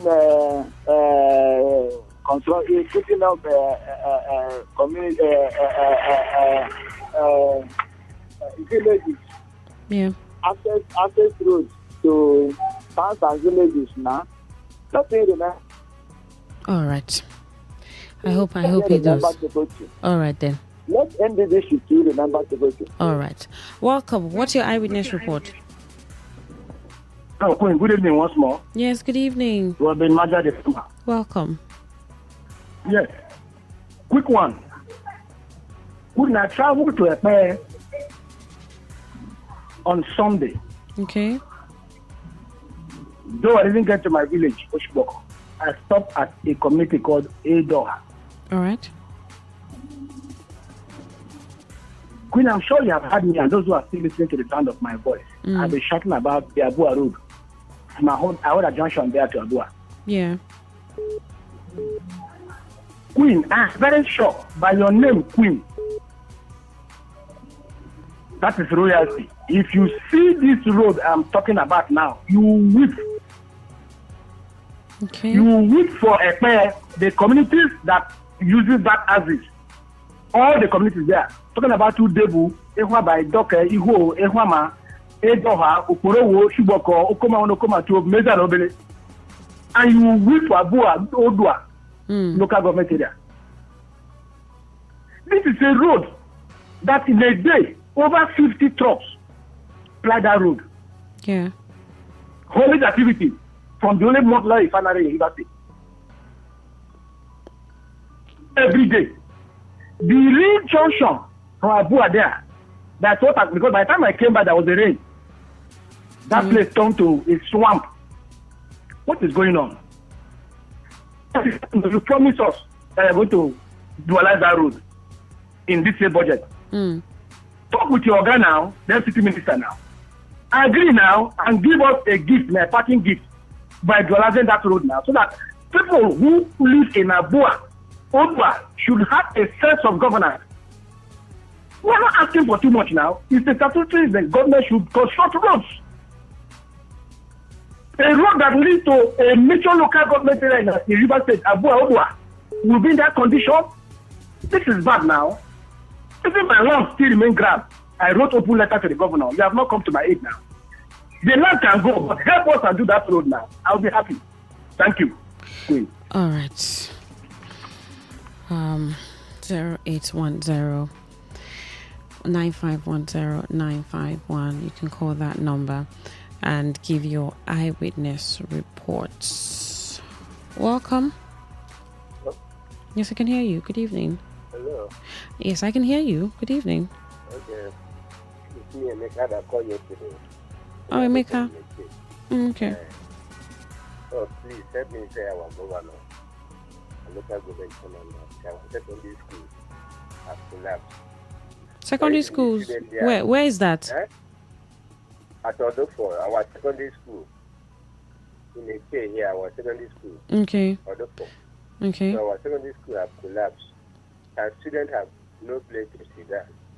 They come to school, so they are nowhere to be found. All the roof are leaking.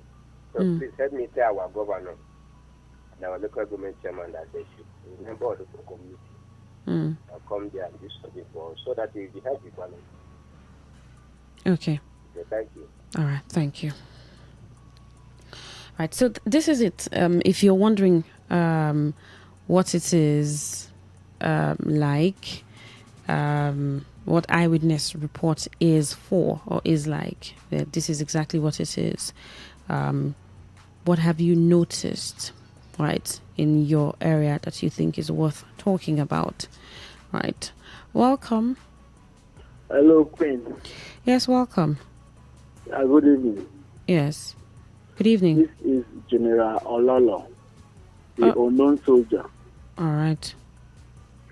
Queen, I know you know my problem. It's about my community life. It's about my local government chairman. I don't want to give my community life. It's about my chairman on Njofori George, the Asarator local government chairman, who is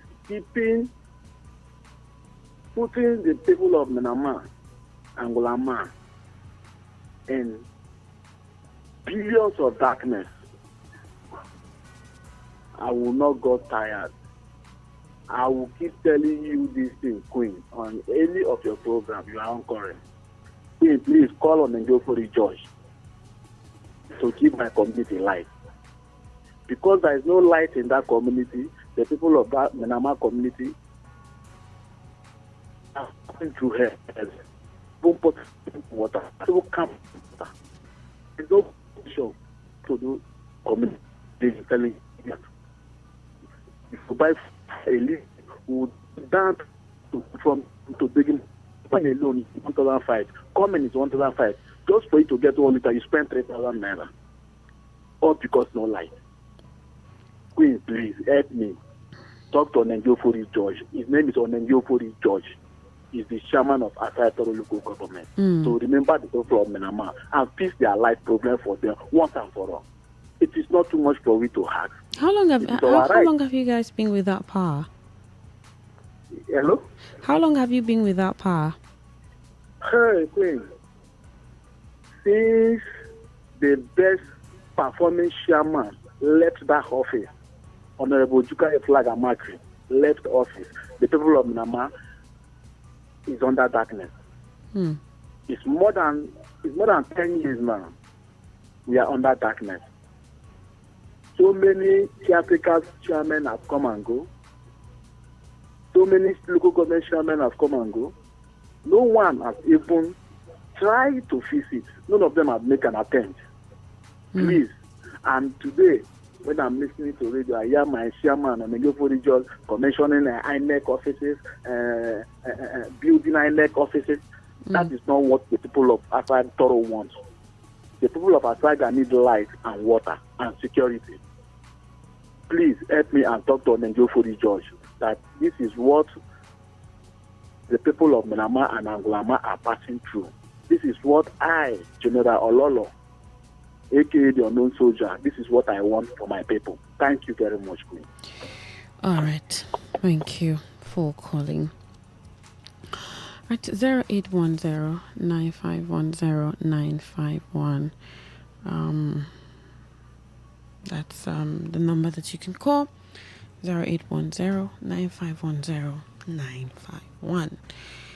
You can send a text or WhatsApp message to 0701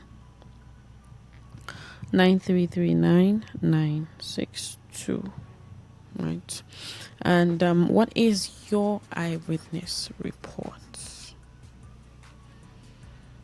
0701 9339962. Welcome. Hello, Queen, good evening. Yes, good evening. Welcome. This is Chief Solomon calling from Obogoro community. All right, Chief Solomon, go on. I want to remind us this big gutter. I want to remind Ministry of Works. They should come and do our gutter. That big gutter we has been protesting for. You see, so that flood will stop. They should come and add it into that ring road agreement.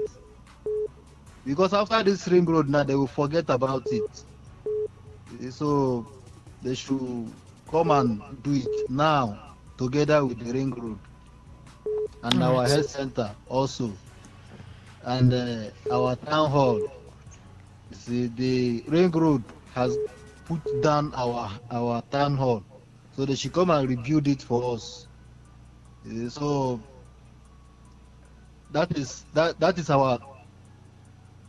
what we are agitating now first before any other one, because there are so many projects budget in our communities. But you see, this gutter and health center and our community hall, they should come and give it to us. So that is it. Thank you. Right. Thank you. Welcome. What's your eyewitness report? Hello. I can hear you. Good evening. Good evening, ma. How you doing now? I'm fine. How about you? I'm good. This is my first time calling. Oh, wow. It's so good to hear from you. Welcome. I'm from my order. Is. Welcome on the show. What's your name? My name is Goodness. All right, Goodness. Go on, please.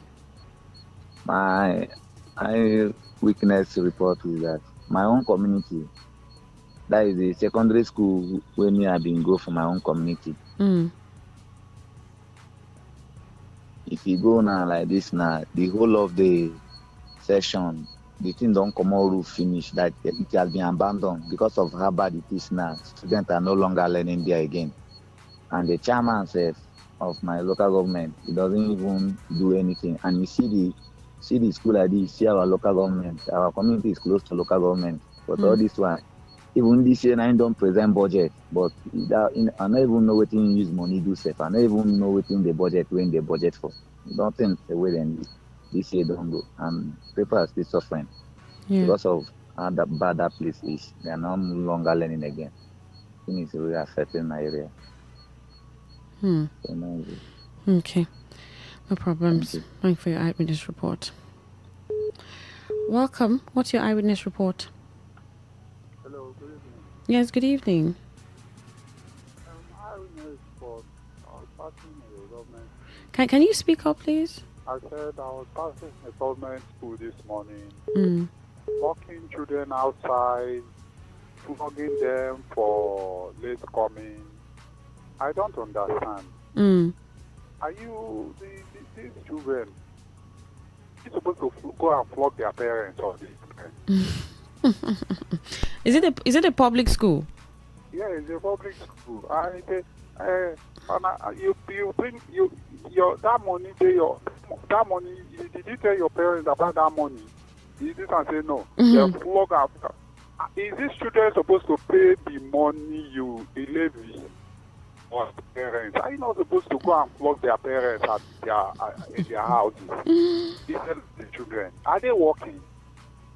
I don't know. They said they are educated. They went to NC, BSc. I think they are illiterate because flogging children. Look at those small children. Can they wake themselves in the morning? Can they bathe them? When the parents come with them, you flog the parents instead of the children. I don't understand. Thank you. All right, I get your point, right? But that's always been a system, right, where the child is punished so that the child can feel the pain to talk to the parents to do it. But the method of payment and also some of the activities of these public schools also need to be monitored, because when we hear free education, we're also asking what exactly is inclusive in this free education. What are they supposed to pay and not pay for? Welcome. Good evening. Yes, good evening. What's your... Yes, my name is Ebi Samuel. I'm calling you from Rokboko. All right, Ebi Samuel, welcome. Yes, I just want to tell you that Rokboko, where I stay, in the Tuku Estate, our roads are very, very bad. It needs government attention. Okay. Urgently, yes, because the roads are so bad, mostly now that the rain is falling. And the eyewitness I want to tell you is about Rumumbiak and the runabout. That big pothole that I've been complaining all this while. Yeah. They have done it. Yes, okay, they have done it. That's nice. Yes. I like that you called to say this. So when was it done? Even the work is still going on now. Okay. They've not finished it. Okay. But the place, the area they have done is very smooth. Cars cannot drive freely around that area. All right, that's great. Yes. Rumumbiak and the runabout. That's great. Thank you for calling. Thank you. I mean, Ebi Samuel. All right, Ebi Samuel. It's good to hear from you. All right. That's it. Give your eyewitness report. Welcome. Hello, good evening. Yes, good evening. What's your name? Where are you calling from? My name is Daniel. I'm calling from Rukoko. All right, Daniel. Go on, please. Okay. I heard something, the caller before the last one, and I thought that this thing has stopped. My heart is bleeding now that we beat children because their parents couldn't pay for school fees or levy, as the case may be, is very bad. Yeah. At this time and age, I thought that teachers, they should have been more advanced in teaching, in training children. I'm surprised they will beat children because their parents couldn't pay for their school fees or one levy. We need to come out and speak against it. Is there no government, Rivers State or Commission of Education? It's very bad. This time, I thought it has stopped, but me hearing this thing now, I'm in pain. It's not good. All right. Yes. Because the child isn't the one who's responsible for herself or himself to pay the fees. So some of these children even stay with guardians that would not respond to them as quickly as you think. So every morning they have to receive that pain. Welcome. Good evening. Yes, good evening. What's your eyewitness report? Eyewitness report. I'm calling from Margo. My name is John. Welcome, John. Yes, it's my community, a community called in Ahoda West. What's the community again? I didn't hear that. Bogoro in Ahoda West. Oh, all right. Okay. We are oil producing community. My sister, if you go to my community, nothing. We are not benefiting anything from government since I was born. I'm telling you, we don't have light, we don't have road, no school. As I'm talking to you, no school in my own village. That community have no school. The solar light installed, this is street solar light. The contractor, the light will come up by 7 o'clock in the evening. By 8, it just went off. Only few will light. For more than 2 years now. 2 years. Action. The community is just darkness.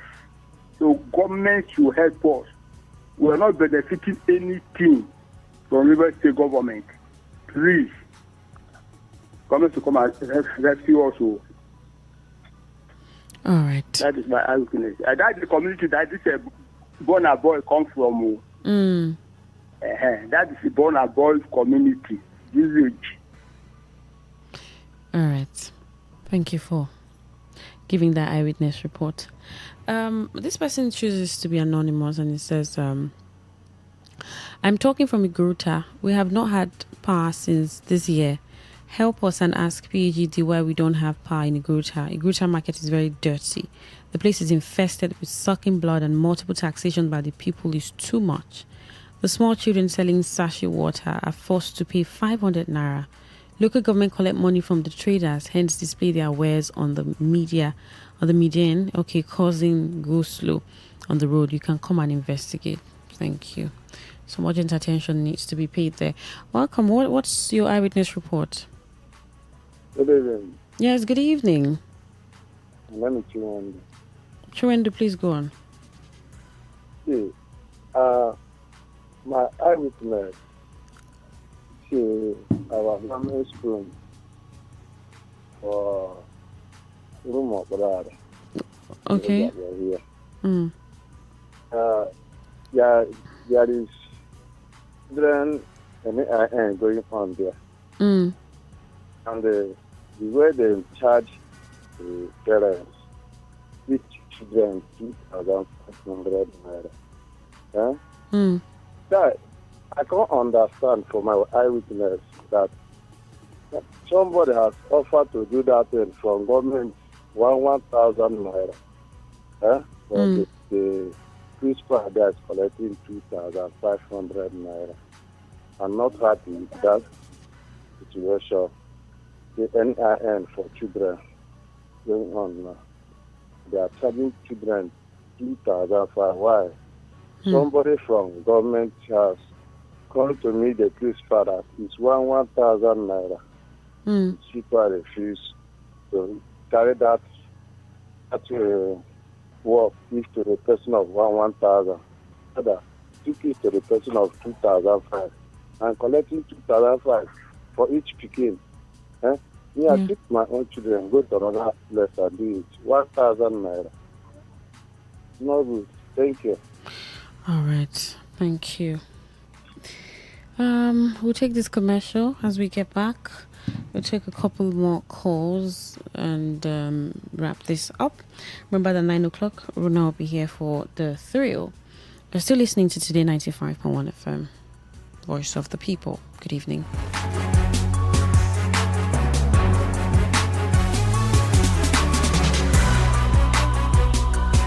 Today 95.1 FM, where news meets insight, sports meets passion, and entertainment meets excellence. Expert analysis from seasoned professionals and our top analysts informing. True strength. What defines it? The brilliance of a player, or when a team comes together to win. A solo beat, or the rhythm of many. The flair of one dancer, or the art of a troupe. One distinct voice, or the beauty of the symphony.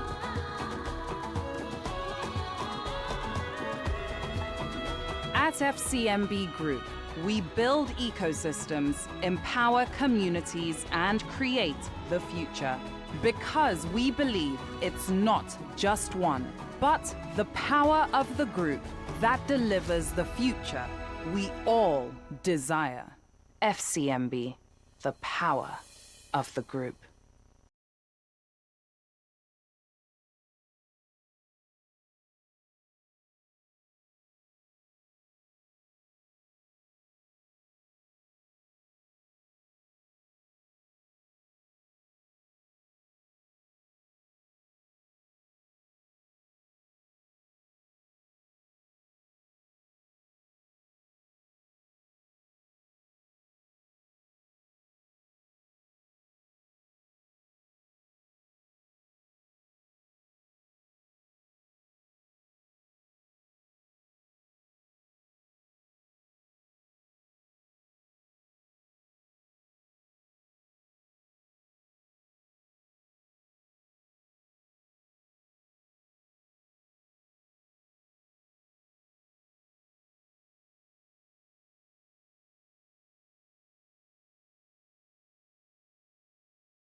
All right, your eyewitness reports, you can give that on Today 95.1 FM, Voice of the People. Call 0810-9510-951. Send a text or WhatsApp message to 0701-933-9962. Good evening, presenter. My name is Seko Flexi. My eyewitness report tonight is no light in my community, Umudioga. For 2 days now, PhD should give us heat is too much tonight. All right. I was reading to see if I'd see 2 years or 1 year, and you say 2 days. I understand. I mean, nobody should stay without power even for a minute. That's what it's supposed to be, right? We need it for everything basic. It's basic, yes, and important for survival. But I mean, you saying 2 days, and I just remember people who called on the show and said a year, 2 years. I was just doing a comparison, right? But thank you so much for sending this report on the show this evening. So you two can call. What's happening around you? I like the man who called and said the road had been fixed, right? And that's it. So you talk about it so that attention can be paid to it. If that is done, you say, would I do that forever? Maybe not. Right. So what is your eyewitness report? Call the number 0810-9510-951. Then you can send a text or WhatsApp message to 0701-933-9962. You send a text to that number and tell me what your eyewitness report is. Let's do this. Let's take 3 calls and we wrap up and take a sports commercial that runs till 9 o'clock before Runa comes for the thrill. Welcome. What's your eyewitness report? Good evening. My name is Honorable Gladwell, calling from outside the Buzuma City. Welcome. Yes, my eyewitness report is on our power. I'm happy to have power now. You know, I told you severally that there was this turn around the same as the thing, which affected the older houses. Now, just side our power is now, as we are talking about, there is power in our side, so there is electricity. And again, the other community, that one of my friends was complaining, yes, one of the community, in our side, we have about 15 communities. So, 3 communities are into power, they are enjoying their constant power. The rest of the community, I heard the chairman is working on it, and their missionaries are there. So, less than enough time to come, they have power in those places too. So, kudos to the outside people. God bless you. I'm glad. Thank you. All right, Honorable. Welcome. What's your eyewitness report? Hello. Yeah, welcome. Yes, it's Elder Tony from Umebu. Oh, Elder Tony, welcome. Yes. My area talk here now is that you see how many 3 weeks now we don't have light, as I commented yesterday. When it's time to pay NEPA bill, we will see light. But whereby we pay NEPA bill, we cannot see light again. Eh? Now, Oyibo side, I call my brother, they have light, but Umeblu do not have light. So people feeding other community for oil. Even though LNG, all over where light is coming, come at flotation at Umeblu. You see that population of the quantity of the oil floating at Umeblu is more than other places. Eh? Why is mean that people who don't have oil are enjoying the state and enjoying the community? We are at Umeblu, we are not enjoying. Even though people anytime they carry at Umeblu, they just carry it to Calabar, they will carry combat. There no any person at Umeblu have prepaid meter. When landlord build the house, he will put everything and wire it and put tenant will pay the landlord. Why is mean that NEPA will taking money for light? They cannot bring prepaid meter to give people for them can be able to pay them for generating money. Is it when they want to cut light, the voice of the people will land on them? They cannot bring light for us. Please tell them to bring light to Umeblu. Eh? I know say our able local government chairman. After this time, we must be governor. Why can't they give a chairman, NDDC chairman, or give them assistant governor or governor? They are not able to rule River State. A is feeding most of the River State. Why is we are in Umeblu here, from Togota to here? We are crying for light. We are crying for it. We are in darkness. This solar light, we don't have it. Only all right then. Welcome. What's your eyewitness report? Good evening, my sister. Good evening. My name is Engineer Endurance Elioba, popularly known as something more. Welcome. Yes, so my dear sister, I want to use this opportunity to make I tell you, I beg, make you help me tell whosoever that is in charge of giving light to Emohua people. Please help me tell them, say, my water don't finish for tank. Make them on the lights more, make I pump water. That's the only thing where I know, say, then they do for me. I don't know who they in charge. After the so-called local government election they did in River State, I don't even know who is my local government chairman. I don't know whether there is local government chairman or not. I don't call any of them in the state. So I beg, help me. And also this one where court don't give power to Honorable Emeka Beke, led APC ESCO. I don't know where would they go with all these ones again. I beg, tell whosoever where they in charge. My water don't finish. Make them on the light, make a pump water small. And again, for the road where they always call, my brother, Ishodu, link road to Ishopo. I don't know who to call. This one with Governor I, they very, very tight and all the rest. I don't know whether I go fit call them now or I go wait when the next government come. But I beg, whether not this government or not the one where they come, my brother, Ishopo link road is a very big access road and important road to the people of these two communities. All right, if then. you from Buguma now, you want to go Owerri, this is a very short cut to bus out to Ishopo to Bigelele to Owerri. Instead of turning around, please, I beg, I don't know who to call. If you know any nearby person where you go fit help, pass this message. Help me and pass the message to them. I beg, make them help us. Make them on light, I beg, make a pump water, even if it's all right, welcome. What's your eyewitness report? Hello? Yes, good evening. Queen. Yes, it's Queen. Yeah, Simeon Akundele. All right, Simeon, go on, please. My brother from my brother. Mecca. What can we say again? You know, insomnia is worrying people of Emowa now. We don't sleep well. For me, I sleep around 4 and wake by 5 because I will use fan. I will use fan now to fan myself in the 3 a.m. What is wrong with PHED now? They should give us light. Even though they want us to pay, I will pay.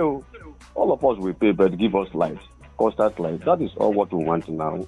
And our solar light don't they make our life now? They make some kind of critical. It will come. It will come by 6 before 3 a.m. Die. It's gone. So let them check it and see if they can set it back again so that it will last from 6 to maybe 6, at least 6 to 6. Oh, that is going to help us. Thank you, my queen. Thank you. Welcome. Yeah. I'm sharing your eyewitness report.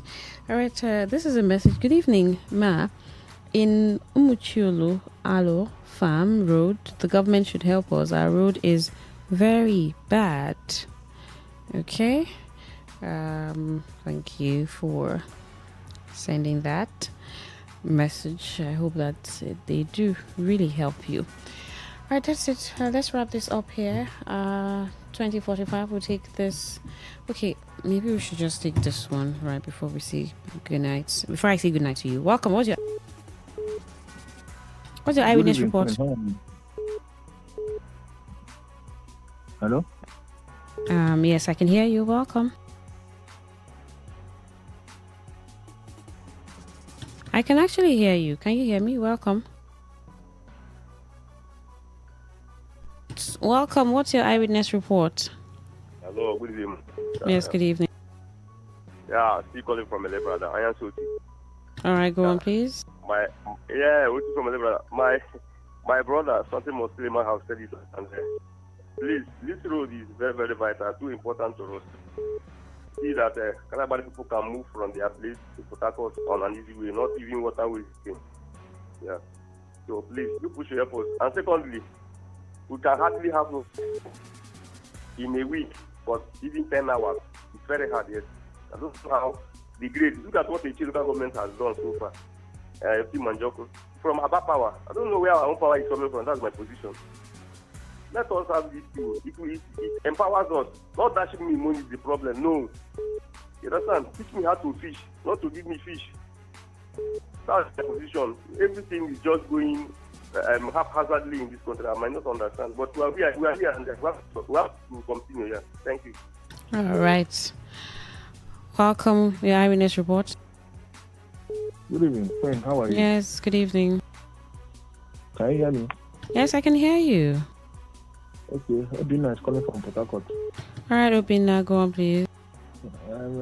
I've been complaining about these VIO people at near Rumokoro Police, but today I did not see them. But the one that I don't like now, in Eleme Junction, under the flyover, I want police to just checkmate all the activities of these hoodlums. And some people are living there. So when you pass, they rob people. They snatch your bag, they take your phone and run away inside the just small bush there. Please, police. I don't know whether it's Eleme Police Station or Elelengwa Police Station or Elimbu who will checkmate those bodies. So at least they're supposed to be there from 6:30 till people start sleeping under that Eleme flyover. Thank you.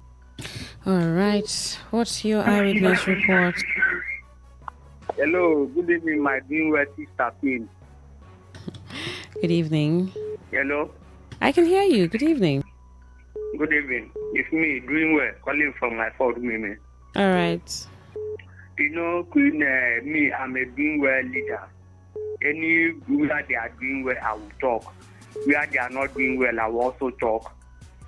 This NDDC solar light, I want to plead with the chairman and with the NDDC director, Samuel Oboku. He should try and put eye on the solar light. This is men they are installing. Many of them are outdated. Many of them they don't last. Some of them under 1 year they have 5. So you should put eye, because like what I allegedly I heard that if one of those NDDC lights is 10 million naira.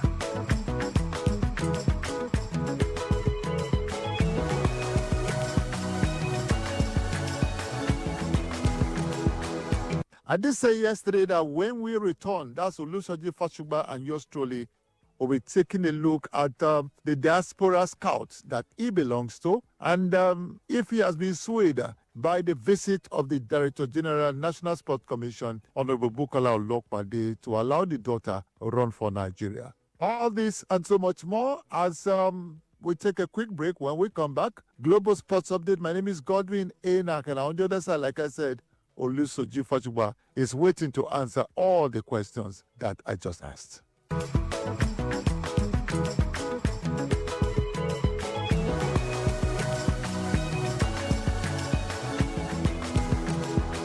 And the effort you just talked about includes you reducing the volume of something in your tummy. I saw your tummy the last time. Soji has, it's like you swallowed something. You're on the big size right now. Then you know what to do. Get back there and we have back our own Olusoji Fashuba. But I think you should give it one more try. Don't you think so? Okay, just tell me my tummy is big and I will laugh because everyone is telling me that. Even me, I know that. Even my face is fat now, Seth, is slowing me down. But one thing I do know is I'm sure that my metabolism is still going to be able to break down fast when it's ready. And I still do sit-ups. I can even win Annabelle in some sit-ups. So that's how strong my core is, still is. But at the end of the day, it's fine to find a love for it. Because at the moment, as I said, I found coding, I found cybersecurity, and that's one of my major love. At the moment, trying to share that love is where I'm having the issues. But for a fact, I know I'll try one of the age group at some point, but let me just enjoy this retirement for a bit. Nigerians want to know, is Olusoji Fashuba now a coach? Are you an athletics coach now? Well, I've got the qualifications at the moment, but I think I'm more into mentoring and I'm more into trying to build apps that can help athletes get better. Because I just finished my cybersecurity degree. I'm also into web development. So at the moment, I'm more into, I'd say my line of action I really want to go more into is more of developing AI platforms that can help athletes achieve their potential. Now, Soji, let's go straight to a particular issue that's been there, I mean, since last year, I think, or it's early this year, when your name was listed amongst those who are in the diaspora who are to scout talents across the world. I think that's my own understanding, but I will need to hear from you. The diaspora job, what does it mean? What does it entail, Olusoji Fashuba? Well, yes, I'm part of the diaspora committee, and I think it's a welcome development because I think it's a pathway to help kids who want to find their way back home to compete for Nigeria. Yes, I know there's going to be lots of questions regarding that, but I said, basically all we're there to do is just to help these kids who want to really go back home. Not all kids are going to want to compete for UK, not all kids want to compete for US, but those that don't want to, we're just going to be like a point of contact to point them in the right direction. What would you say to some persons that are of the opinion that we are not taking care of those at home? We are not searching, we are not beaming our searchlights. I mean, all over Nigeria, nook and crannies of this country, to get the best talent. Why go outside and beg some other kids who don't know anything about Nigeria, the closest is the color. Why beg them to come compete for Nigeria? I'm speaking the minds of people now, not me, Godwin Enakana. What say you? Well, I would say use the term beg as being harsh a little bit because at the end of the day, there are a lot of people that want to connect to their roots but don't know how to. So we are just going to be that point to do that. Yes, a lot of people are saying, oh, people are not being scouted in Nigeria. That's also an opinion. At the end of the day, if people are not being scouted in Nigeria, does not mean that we cannot scout from those outside that want to compete. And I emphasize the word want to compete for Nigeria. If you don't want to compete for Nigeria, we are not there. That's why it's not there to force you to compete for Nigeria. We're just going to be the point of contact if you want to, which is the key that we need to take into consideration as well. And if we are going to be doing a better work than our counterparts back home, then so be it. By the end of the day, I think this should drive the people back home to also do some work and get the talents back home. Good to know, Olusoji Fashuba. Now, let's talk about you as a diaspora talent scout, as it were. Like you said, athletes in the diaspora that have something to do with Nigeria that want to compete for Nigeria. How many of them have you spoken with, and how much of progress have you made in this direction? Have you found athletes that are willing to compete for Nigeria? At the moment, we've got a database that we are busy scoring. We've got the Power of 10. We've seen the Nigerian names. We've had a website as well that people can contact you. They've been in other sports as well. For athletics, it's still an ongoing issue, and it's something we're going to start speaking with people. I said it's not a force. It's not like you must know No, it's, are you interested? And that's the kind of approach we're going to use. And even if you're not interested, we're still going to be supporting you, because at the end of the day, you still have that Nigerian blood in you. And at some point, you may want to change. It's up to you at the end of the day. But as I said, it's no pressure. We are not forcing anyone to do it. We're just making ourselves known that we are there in case you want to come and compete for Nigeria. The next question will be, how would you find these talents that are out there who want to play for Nigeria? Does your job start with identifying them or discovering them, then talking to them to come compete for Nigeria for free, or is there any monetary reward to these athletes who agree to compete for Nigeria? Is that part of the discussion when you are talking to them? Well, the good thing with where we are at the moment, there's database, and this database are not forged. It's a database that, yes, you can see people and know where they are, what they're doing, what they're competing, and stuff like that. So the plan is more like picture them, see if they've got interest for Nigeria, and even if they don't have interest for Nigeria, still monitor them and assist them in their goals. At some points, people do tend to want to switch, and we're also going to be able to help them. So we're not just going to leave anybody by the roadsides. Our aim is not to convince you. Our aim is to, you want to compete for Nigeria? If yes, then we can be your point. If you don't want to compete for Nigeria, we'll still support you to get to your dreams as well, in terms of offering things like mentorship. Maybe we organize some few competitions you can compete and stuff like that. So those are the kind of things and level we are trying to do. When it comes to the money, we are not trying to buy any athletes, because at the moment, they're competing for UK and no one is being bought. Everyone wants to compete for UK if you want to. So there's not money coming in to say, yes, we're going to give you $1 million, or we're going to give you this amount of money to compete. No, you need to have the interest, because if you don't have the interest, then there's no point. Olusoji Fashuba, is this assignment from the National Sport Commission in Nigeria about the Commonwealth Games that is just around the corner, or we are looking at the Olympics, or even beyond the Olympics, as it were? Well, the way it was sold to me, this is going to be a long-term project, and chairman who is really working hard, I think I've got loads of faith in him. This is also linked to the NSC. It was sold to the NSC, and the NSC have bought into it. So I have much hope in it, because, you know me, if I didn't have any, I won't join it. But as I said, the key fact there is no pressure. If you want to join, we will there to help you. If you don't want to join, we will still support you. By the end of the day, preferences will be given more to those that want to compete for Nigeria. Although you haven't answered my question, I think it's very straight. This operation gets athletes in the diaspora that have something to do with Nigeria. There must be a reason. Is it for, when you say long-term project, long-term must have an end? Is it about the Olympics or the Commonwealth Games? Commonwealth Games is just less than a month away from now. So precisely tell me, where is this target? Where is it going to terminate? Is it the next Olympics or the Olympics after this Olympics? Well, looking for our kids abroad will never end, because we're always going to have loads of them down here. And that's why I said it's a long-term project, because I don't think it's going to have an end. Is it for this Commonwealth Games? I can categorically say no, it's not, because there's not enough time to do that. Is it for the next Olympic? That could be a possibility as well. But as I said, we're trying to build a structure that can stand the test of time, in the sense that even when I'm not there, I'm gone, it's still going to continue. And it's a way of getting athletes to compete for Nigeria at certain point, provided the athletes are being treated properly. How well is Annabelle doing right now in athletics? Oh, she's doing perfectly well. Not every year will be a great year, but we know what we are doing. Last year, by this time, she was number 1 in the 100 and 200. This year, she's number 3 in the 100 and number 1 in the 200 meters. But she's not run as much as she's run before, because we are looking at the bigger picture. So I think she's where she's meant to be. And next month, she's going to start racing. And I think the world is going to be shocked on what she can do. That's the much faith I have in her. Olusoji Fashuba, you are a retired sprinter. Your wife also an athlete of international repute. Now, tell me, what is this bigger picture that you and your wife have for Annabelle?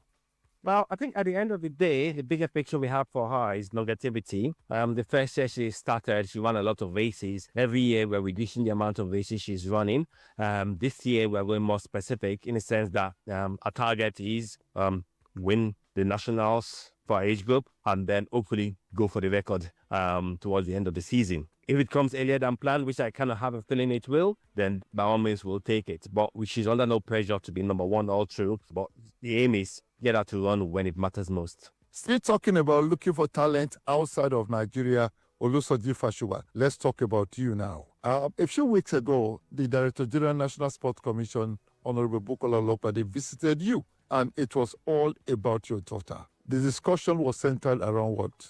Well, it was a great pleasure to have the honorable visitors, because it's not every day one gets to have an honorable visit there. That shows the level of commitment they're trying to put. Annabelle was well treated. They came to speak, make themselves known that Nigeria is interested in Annabelle, and Annabelle has some time to make a decision. At the end of the day, I've got no influence on what my daughter wants to do. All I can say is she's learnt and she's smart, as I am smart, and hopefully when the time comes, she will know what to do. By this present time, it was a good visit. She was presented with some certificates, the Nigerian shirt, and some other stuff, which is quite good because she's not got anything from Nigeria before. Well, I can say she's ending from Nigeria way before I started. By the end of the day, she's got a focus, and her focus is the English schools and the national championships, and we are not going to do anything to distract her from that at the moment.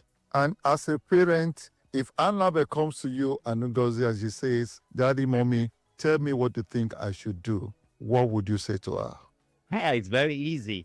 At the end of the day, one has to learn how to live up to whatever decisions they make. So we can advise her that all we can tell her is learn from our past. They say they've changed. It's left for you to know whether your God wants to trust it or not. So at the end of the day, my parents never made a decision for me. I will never make a decision for her, and she will know when to make the right decision.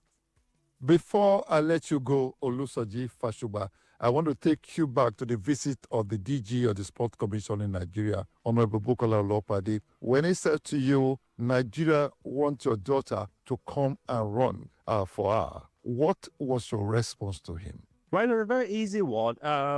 It's spoken directly to Annabelle, and we've said she'll have a thought about it. By the moment, she's not under any pressure to do that now, but it's just a long-term thing we are planning. So at the end of the day, it's not the answer many people want to hear, but it's the answer we can give for now, because at the moment, Annabelle has to focus on the victory she's got to try and achieve this year. Wow, Olusoji Fashuba, thank you so very much for your time, and I appreciate your always talking to us anytime we knock at your door. Thank you very much. It's been my pleasure, and I've always enjoyed it. You've heard it all from the horse's mouth. Why we have a diaspora team that is looking for talents all over the world who are of Nigerian descent and are ready to run for Nigeria or to compete for Nigeria. I think that's the right word. Olusoji Fashuba talking to us right here on Global Sports Update. Tomorrow is another day. Keep listening to the show. Thank you so much for being part of it. Let's keep cruising. Keep praying for Nigeria. My name is Godwin A. Nakena. God bless Nigeria.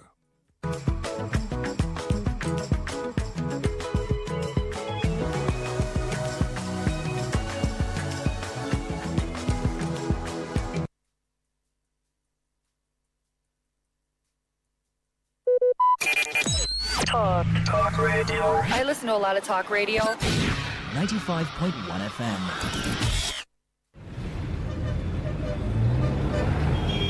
Live from the Garden City of Port Harcourt, Nigeria. This is Today 95.1 FM.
Radio. 95.1 FM.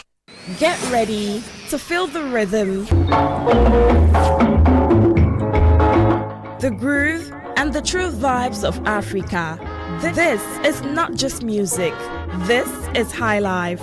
From the legends to the latest, we're bringing you the best of palm wine grooves, jazzy horns, and soul-stirring melody.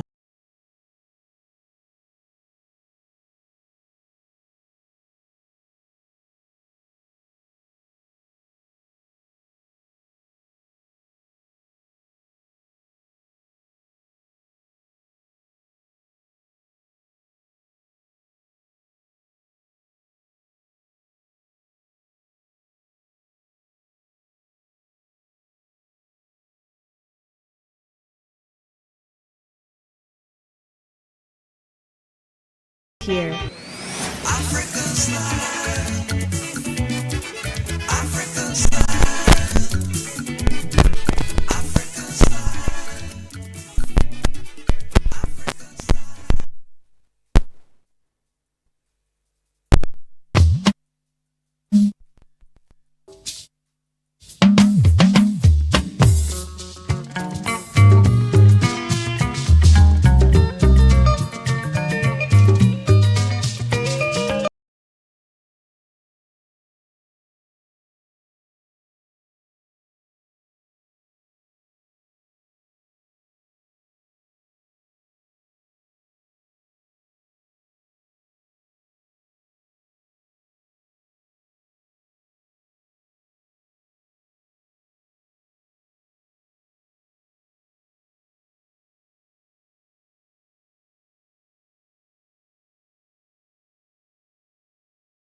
or if you're enjoying the high life from Chief Ebenezer Obey, say I.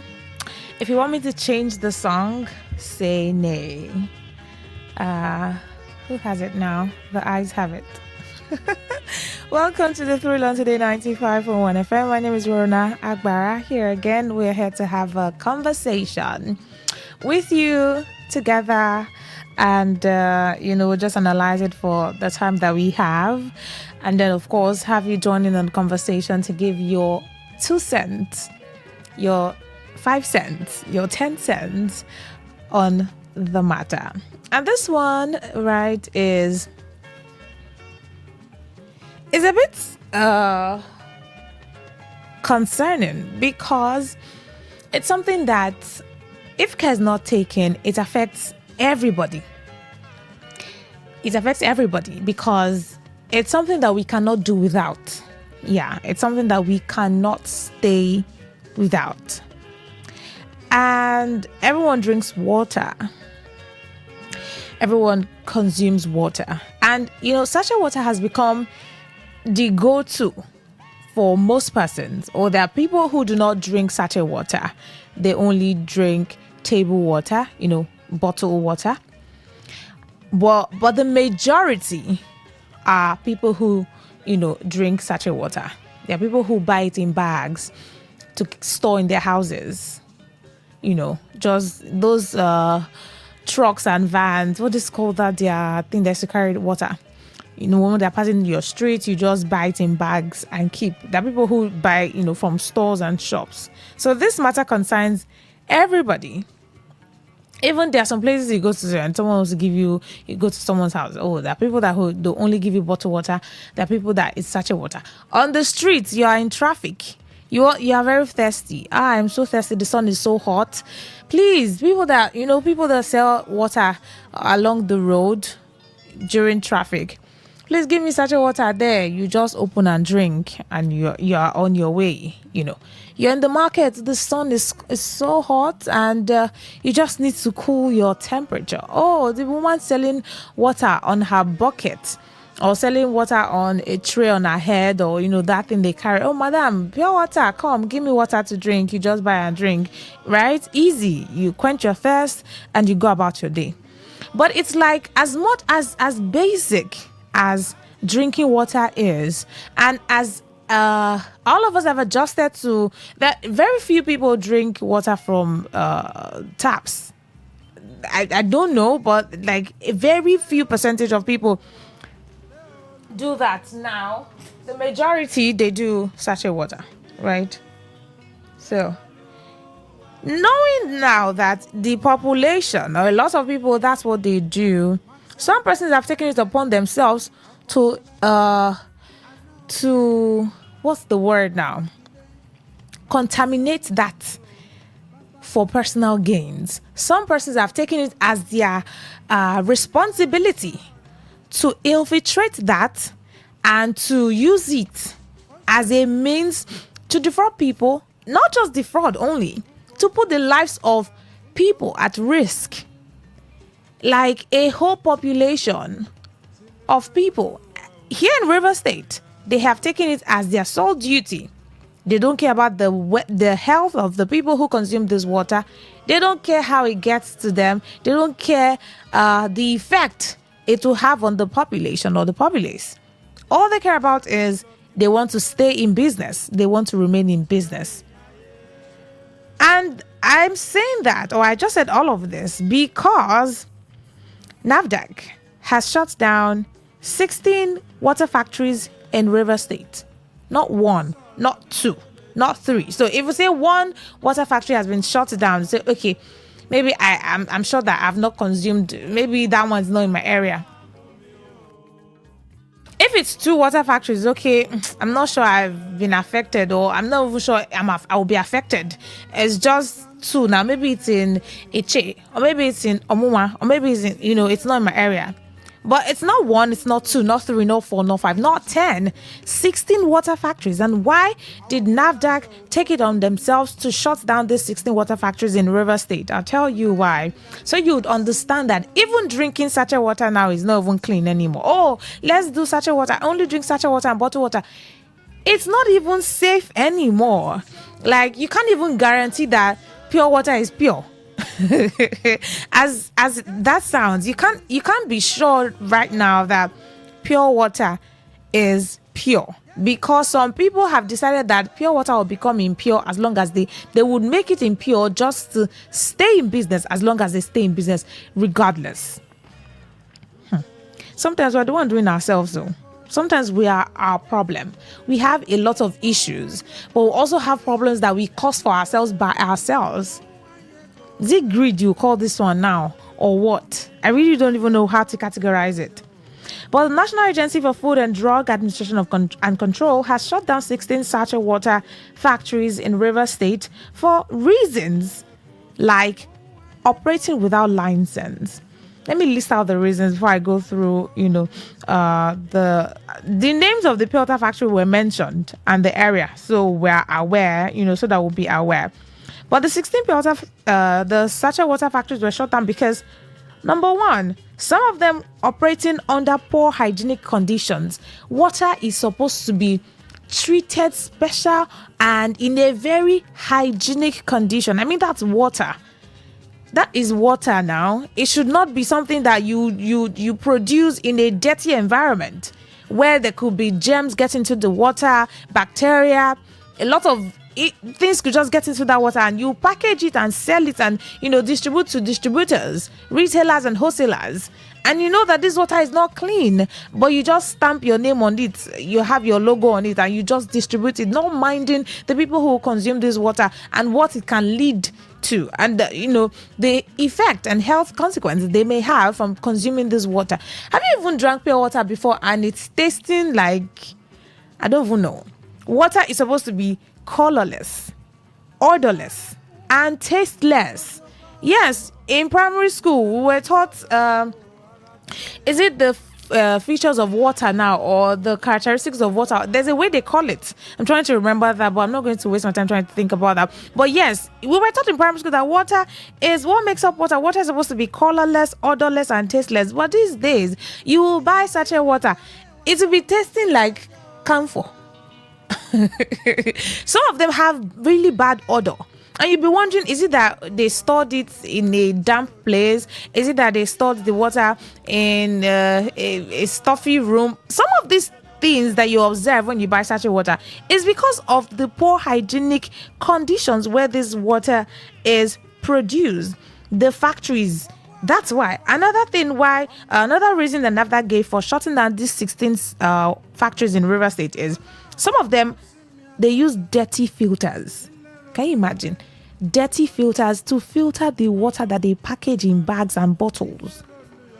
In bags, they filter it with dirty filters. So what clean water can come out from a dirty filter? What pure water can come out from using a dirty filter? Some of them, they use handkerchief as filter. This is not pap that they are trying to filter, or that you use nets, or you use some people use cloth to filter pap. Now akamo, there's a way they filter it with a material, a piece of cloth. This is water. Some persons use, some of these factories, it was discovered that they use handkerchief. Tell me how clean an handkerchief would be that you use it to filter water that you are producing in bags and sachets. Tell me. Some of these factories expired licenses. They don't have a license to operate and to keep producing water, but they are still functioning and operating with expired license. So some of these waters are not pure, not clean, expired even, that they sell to us, we buy and consume. Water will be tasting like rotten, I don't even know what to call it. Some of them will be smelling bad. Some of them have taste. When you drink it, what kind of water is this one? You will just see the name on the sachet. You don't even know which factory is this one again now. Let me know which factory name is this one. Oh, you don't know. All you know is that you're buying water. And I will not really blame people. I mean, we buy it. I buy a bag of water too. So I can't really tell if this one is was produced in a hygienic condition. But yeah, NAFDAC had to shut down these factories from operating. At least let's know where the problem is coming from.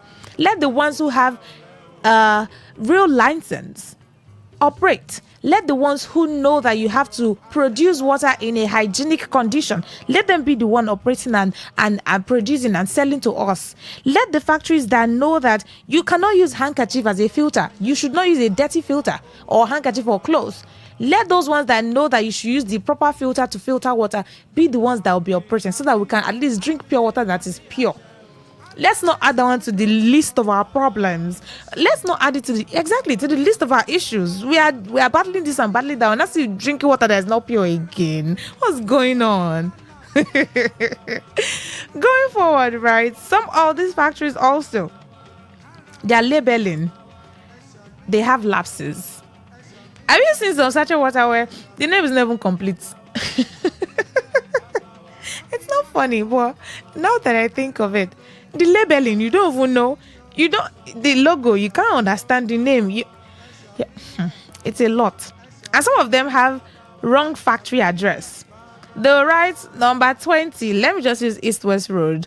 Number 20 East West Road, Rumekini. Right? That's what you see maybe on the pure water sachet.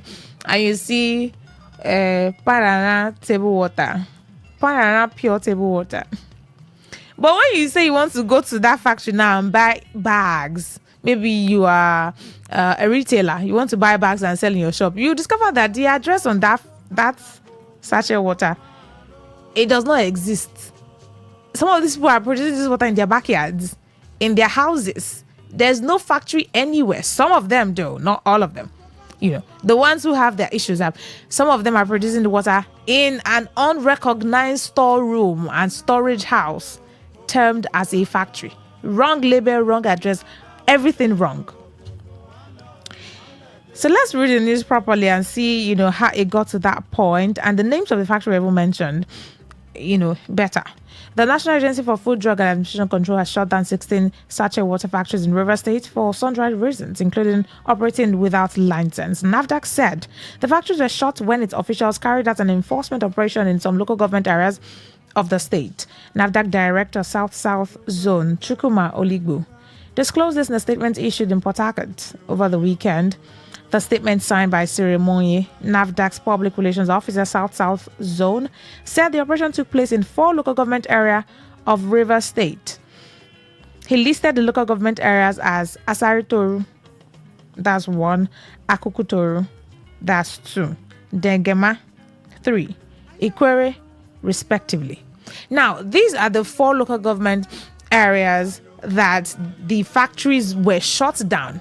But that does not mean that it's only in these 4 local government areas that you have factories that are operating without license. Factories that use handkerchief or clothes to filter water.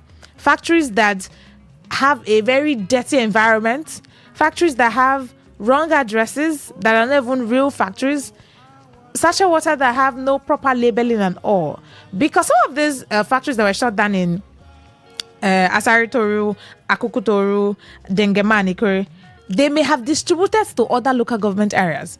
Yeah, because some of these people, they have distributors in a lot of places. So the fact that a factory was shut down, or a lot of factories were shut down in Dengema, doesn't mean that in Nobiakpo you may not have drank some of those water produced in that local government that was distributed down to this way.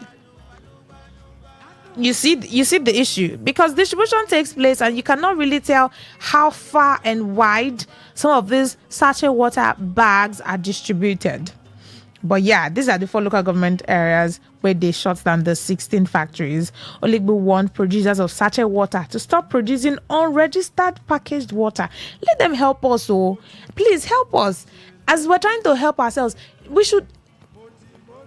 If you are in a position that you produce anything like food, water, drink, anything consumable, it is your responsibility to ensure that that thing that you are producing is standard.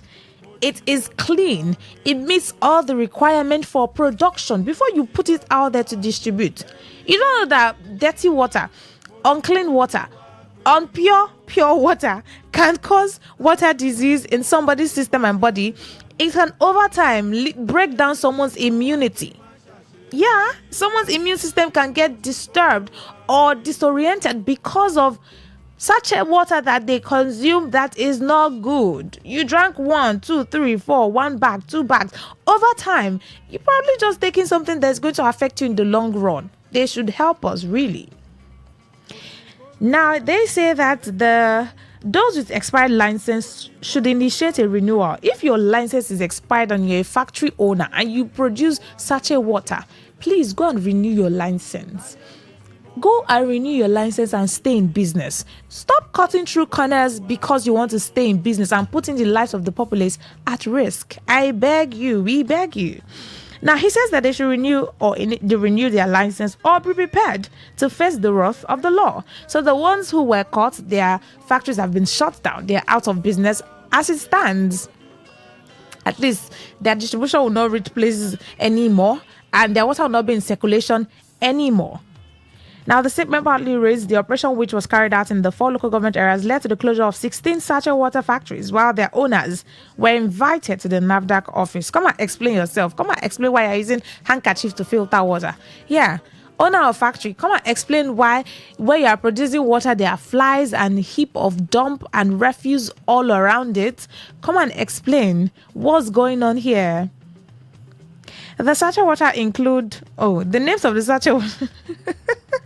So that in case you want to buy water, you see these names, don't buy it, don't drink it again. If you are buying bags of water or even a sachet and you look at the name and you see Obra Bowl table water, that's the first one. Obra Bowl table water. If you see that one, don't buy. That water is not clean, it's not pure anything. If you see Abalama, Asarito local government area, on the sachet water, don't buy. If you see Loilia table water, because some of us don't even take note of the labeling. A lot of people don't even get to check labels of this thing. Just buy water, open your drink, and you're good to go. You're not good to go. If you see Loilia table water, don't buy and drink. If you see a sachet water that has Okpo, Okpo table water, then Gama local government area, don't drink. Jima table water. If you see Jima table water and you buy the sachet and you see there is Jima that is there, don't drink. Go look for another one. Obuama, Harry Town, Degama local government area. Inye table water. Inye table water. The factory has been shut down. All right. Obua Harry Town, that's in Degama local government area. Others are Obuta table water. Obuama Harry Town, Dengama local government area. There's Nimi table water. There's Swaltam table water. There is Piasso table water. Another one, Osokun table water. Also, shut down Emumsko table. I know that I cannot really pay attention to all these names, but let's just be careful. If you buy such a water and you see that the taste is somehow, it's not supposed to have taste. Water is tasteless. That's the only way it can quench your thirst and satisfy you. If water is tasty, like the moment it has taste, there's a problem. The moment it has a color, it's not looking like crystal, it's a problem. The moment it smells a certain way, odor, there's a problem. Now, some other ones, Grandpa table water. There is Abonima. Okay, no, that one. There is also Diob table water, and many others. 4 factories were shut down. They include Aquatopsin table water, Duco table water, Chisodec table water, Neobrain table water. Amongst all of this, I cannot mention the 16 names, but yeah, let's just be aware.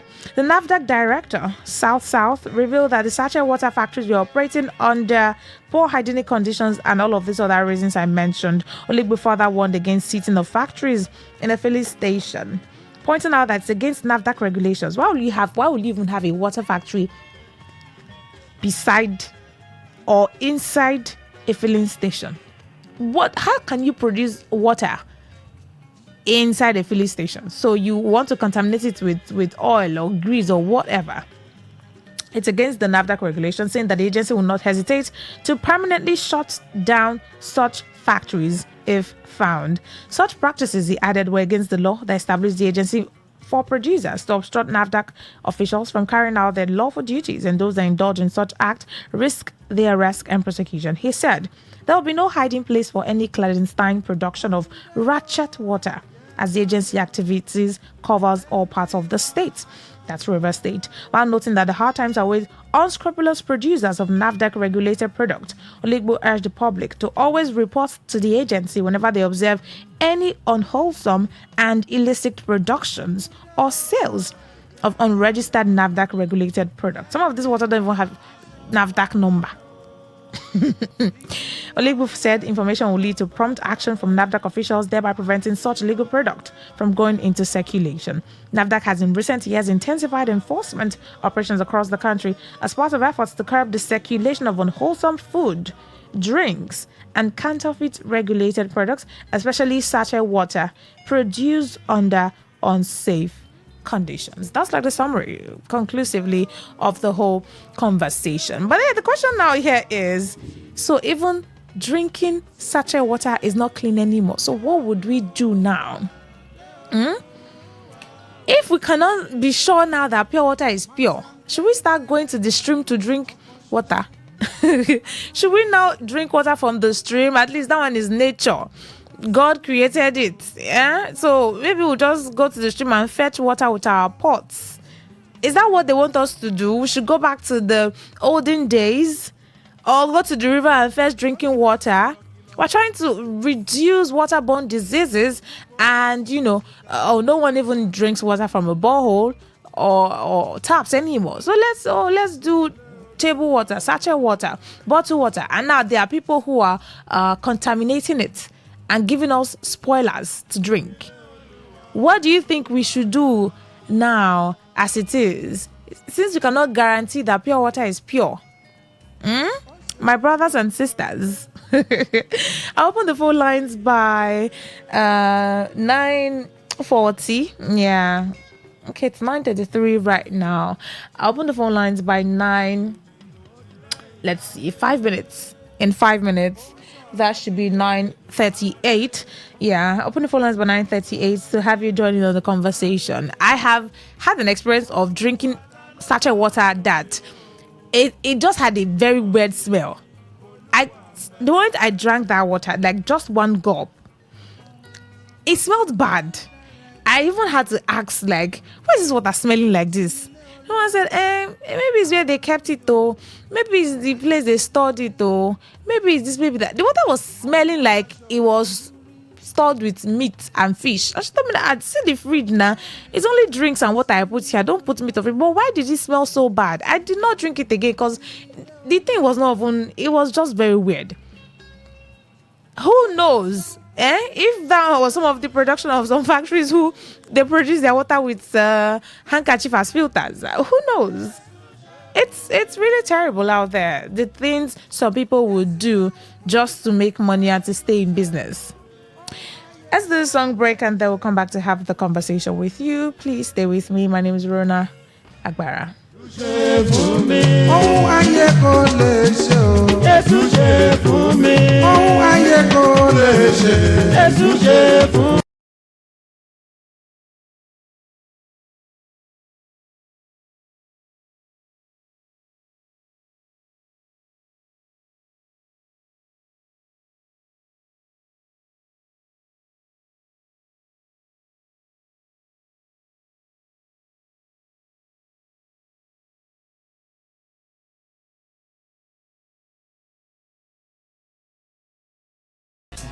Here on Today 95.1 FM.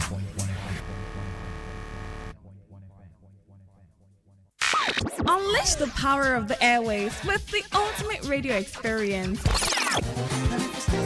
Tune in to Today 95.1 FM, the voice of the people. Don't just listen, immerse yourself. That is 100% true.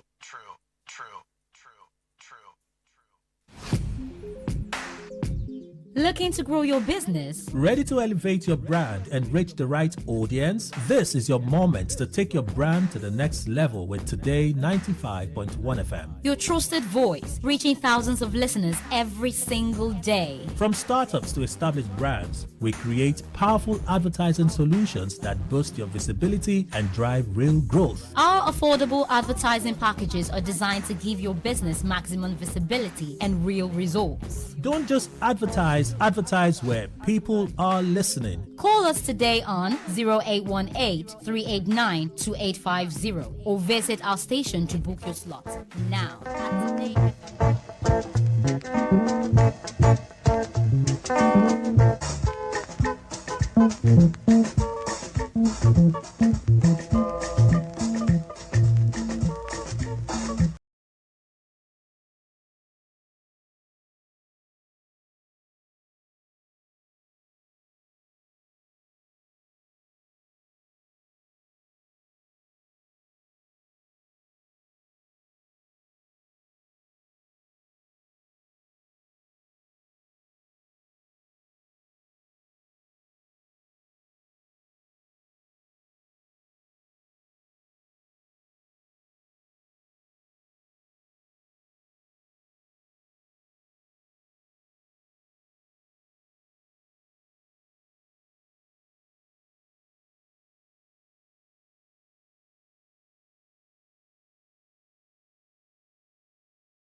Joining on the conversation, right? 0810951091. All right, I got the message of the person who said that I should mention the names of the pure water sachets, the factories or the labels, just so that we'll know. Maybe I'll go over it again before I wrap up the show. All right, but let's have your opinions on the matter first, and then we'll use that to conclude. Okay? Thank you. Hello, good evening.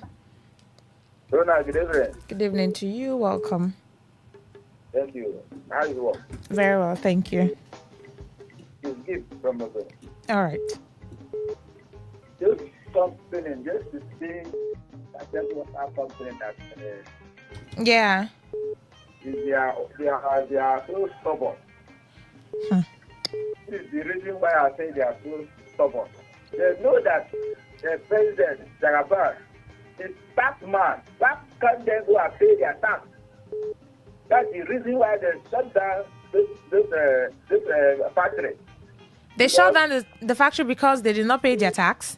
Yes, because the president will not take it carry with them. He will make sure he takes but the reasons is not for taxation. It was because of the conditions that they were operating under. That's why the factories were shut down. Please, Rona, I am asking now. Can you mention 2 persons or 3 persons that the water are killing in this country? Okay, so what you're saying is it's not enough reason to shut down a factory if they have a poor hygienic condition, if they use clothes as filters, if they have one reason or the other, they don't have a license, if they are functioning with expired products and labels, they should keep producing water because nobody has died from drinking on pure sachet water. That's what you mean? I just think that you said I should mention 1 or 2 persons that have died from drinking sachet water that is not clean. How?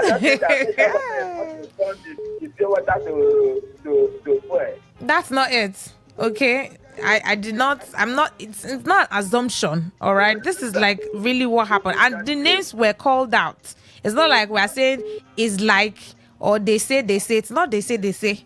All right. Thank you. Hello. Good evening. All right, go on, please. Let me show the land of the first caller. In fact, let me tell you. Yeah. The main reason why they shut down those companies, they did not pay or pay whatever they did. See what they will do for us. Those people that have registered, let them go back now. Go and check.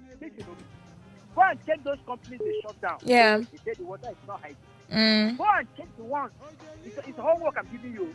Those ones that they said it's approved. Yeah. Go and check the government officials. Compare those ones and the ones they shut down. So right now we're not trying to say, this is a witch hunting or something. We should also understand that there are people who do this thing in a very what's the word? There are people who do this thing and they don't care about the product. All they care about is they are making money for it. Let me tell you. Why come they give people driver license when they don't know how to drive them? The people that know how to drive, you struggle to get the license. Then the people that don't know how to drive will balance inside the steering, become a life-threatening human being on the road because they have license. Nobody will hold them. The ones that don't have license, they struggle to drive. Police will hold them. So you're taking it from the angle now that it is I'm trying to explain so a political thing. Now listen. Most of the companies they are doing now, these ones have the license. Go and check the environment of those ones. Okay. All right. They compare those ones with the ones that they shut down. Let it not be that. But do not dispute the fact that there are still factories who do these things. The fact that it may be this, in your opinion, now does not mean that there are not factories who do these things and don't care. All right. So let's not be biased with our opinions. Hello, good evening. Hello, good evening. Welcome. Yeah, if you check 100% of the factory water is sealed. Yeah. I must say that maybe 1% is actually making clean water. Okay. 1%. The real reason why they close down those ones is maybe because they refuse to settle them. And once they go to settle, they will release them. So it's not as if they are doing us any good. So I only beg you guys, yeah. stop buying those waters. All right. Make your water, purify your water. We should produce our own water ourselves. Is that what you mean? When you say make your water, purify your water, how do you mean? That where else would you go to the stream now to fetch water and put what's that thing they put inside? Water guard, or that thing that's white that you put inside water to cleanse and purify it. Is that what we'll be doing now? Hello, good evening. Good evening. Yes, please. I'm still okay. All right, go on. Okay. If NAFDAC can be truly doing their duty, it will be good. All right. I used to drink pure water. But there was one I bought some time ago, one bag of pure water. Then inside that one bag, there was one sachet that I saw a white substance inside. Yes. So I complained to the man that I bought the water from. He told me that he would tell the people that supply the water to him that look at the complaints that I brought. Yeah. That they will be. I know that in this Nigeria we are, nothing is perfect. Yeah. They're covering everything with money and bribe. And if you cannot pay them bribe, even though you are perfect, they will turn your company into perfection. So that is what we are suffering in this country. Thank you. So we don't know when they are saying the truth, and we don't know when they are doing the But nice still, job. we should be careful. Yeah, I get your opinion, but we should also be careful too. Hello, good evening. Hello, good evening. Welcome. I'm Yadi Beradile, calling from Aba. All right, go on. If government is serious about checking of water, they should have laboratories in each city so that you can easily buy one pack, not even bag, just pack. Take it to that lab. Tell them, please, check this water, which I'm drinking. They will check it immediately and give you the result. It's not about they themselves going directly to the companies. It should be something between the customers and the laboratory. They are the ones that should find out if the water is clean or not. But how many customers will be able to take bags of water to the lab to get it checked before they sell it to you and I? Are you saying, pardon? You said it's between the customers and the laboratories, right? Yes, government laboratories should be established. Okay, so how many people would take the concern and care to take their water there to check, see that it's clean and clear Now, before they sell? Look at in business, even those of them that have those companies, yeah, they will be sending people to submit samples of other people's water to the laboratory so that they will be closed down, so that their business will be booming. And in that way, there will be competition and the best result will be gotten for the people and health of the people. All right, thank This you. one that they are doing secretly, you can, somebody called and say that they haven't told them that's why.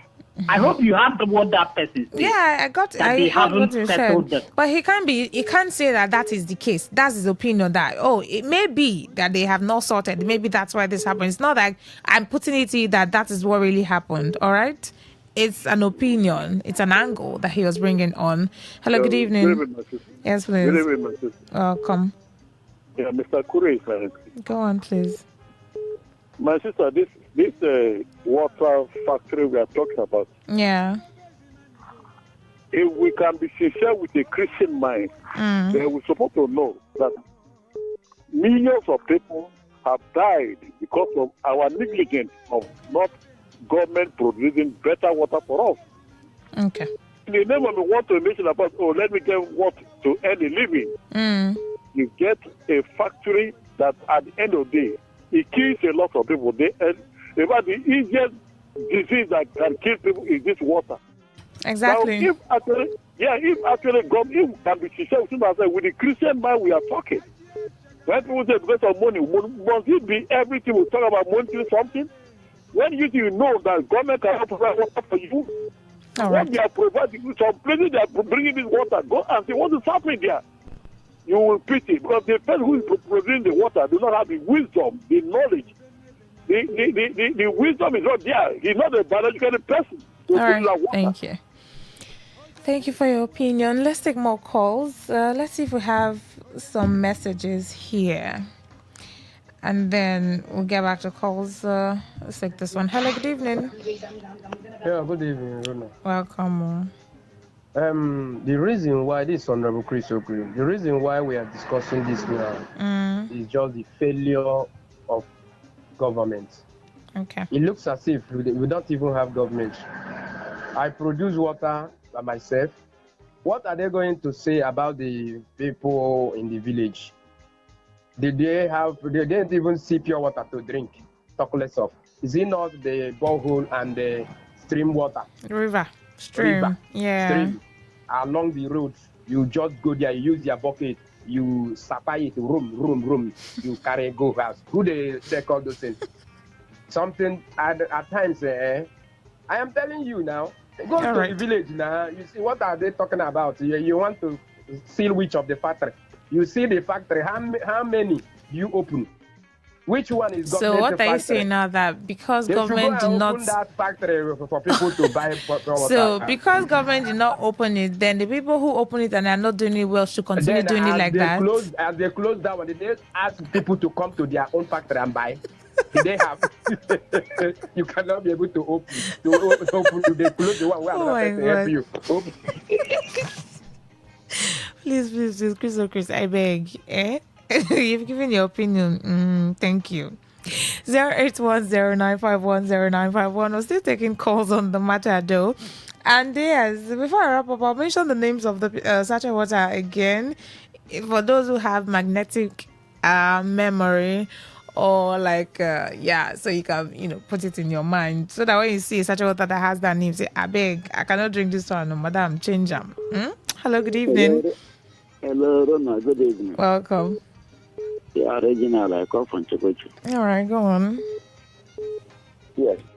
This sachet water. What happened? Your call dropped though. And this time we have very little time to still take calls. If you can call back, just try to redial, okay? Hello, good evening. I called back. There was something you were saying. Yeah. That I said that the laboratories should be operated in each city, and so that you can buy the pure water as a customer. Yeah. You take it to that place. Okay. Tell them, please check if this water is clean pure and safe to drink. It is not about they themselves going to the factory, and the factory owner will start begging them. I beg now, take this or take that or do this or do that. Okay, thank you. You've called back. You called again, so I have to take more calls, but I've gotten your thoughts. Thank you. Hello, good evening. Yeah, welcome. My call. Let me round up my call. All right. I have read, since you have read out the number, the ones that I tell us the ones that you use now. That is they just mentioned the ones that were shut down, so you should now know that anyone that is not mentioned there. Will I know all the pure water factory in River State? Okay, so that means I will only mention the ones that were shut down. Okay, so now let's look at it. Yeah. The ones that did not mention from Yeah. So maybe they will still go out. Clearly, the ones that were not shut down, then you should know that, okay, it's not among the ones operating under these conditions. And then you still also have to observe when you buy a sachet water and you drink it, if it has taste or odor or color. Let me tell you. This snapback of it. Can they give us potable water, drinks or boreholes in the community? Okay. This government cannot. Because government should provide potable water for us to drink. They cannot. They are afraid now. The government should go back to the government. The government have always worked to give us potable water. Then let's not that. Now they are shutting down the water. Let them open their own for us to drink. Okay. Oh, yeah, no. All right. All right, thank you. If they should open their water, government should now open factories for us that would produce safe water in cleaner environments, right? All right, got your thoughts already. Let me just go through that to wrap up the show before the news comes up. Let's see if I'll be able to go through that in a minute. All right. So I did say that the 16 factories that were shut down are in Dengema, Ikwere, Asari, Toru, Akuku Toru. Those were the local government areas, the 4 local government areas where the 16.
Talk radio. I listen to a lot of talk radio.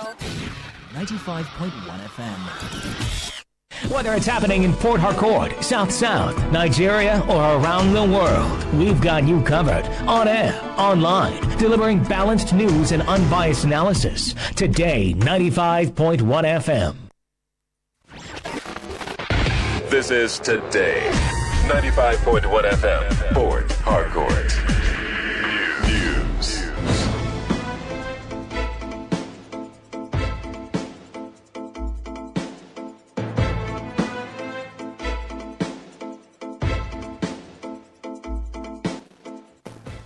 A very good evening to you. This is the World News on your Premium Talk Radio, Today 95.1 FM Port Harcourt. I'm Rona Agbara. First, the headlines. Reps urge immediate funding for NCDC over rising Ebola threat. INEC investigates alleged unauthorized access to voter registration database. Rivers NUT staged solidarity march to Government House over abduction of Oyo State teachers. On the foreign scene, Kenya's court orders disclosure of details on proposed US-linked Ebola facility amid protests. Details shortly. The House of Representatives has called on the federal government to urgently release adequate funds to the Nigerian Center for Disease Control and Prevention, NCDC, to strengthen the country's preparedness against the growing threat of Ebola virus disease following a recent outbreak in the Democratic Republic of Congo, DRC. The resolution followed the adoption of motions sponsored by Amobi Oga, who expressed concern over the outbreak of a rare strain of Ebola in the DRC and Nigeria's vulnerability due to porous borders and high volume of cross-border movement. Oga recalled that the NCDC has already classified Nigeria as being at high risk of Ebola importation and activated emergency preparedness measures, including placing the National Emergency Operations Center on alert. He, however, lamented that the agency has been hampered by severe funding constraints, receiving no operational funding in 2025 and no capital releases from its approved 2026 budget, a situation he said has weakened its ability to carry out critical disease surveillance, laboratory services, outbreak response, logistics coordination, and emergency preparedness functions.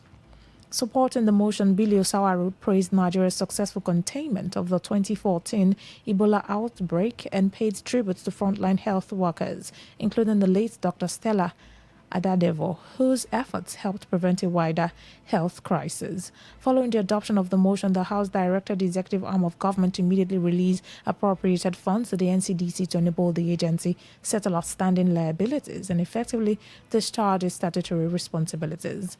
Lawmakers also mandated the House Committee on Infectious Diseases to monitor the utilization of the funds and report back to the House, while relevant border and port authorities were urged to intensify surveillance and screening measures at entry points across the country to prevent the importation of Ebola and other epidemic-prone diseases.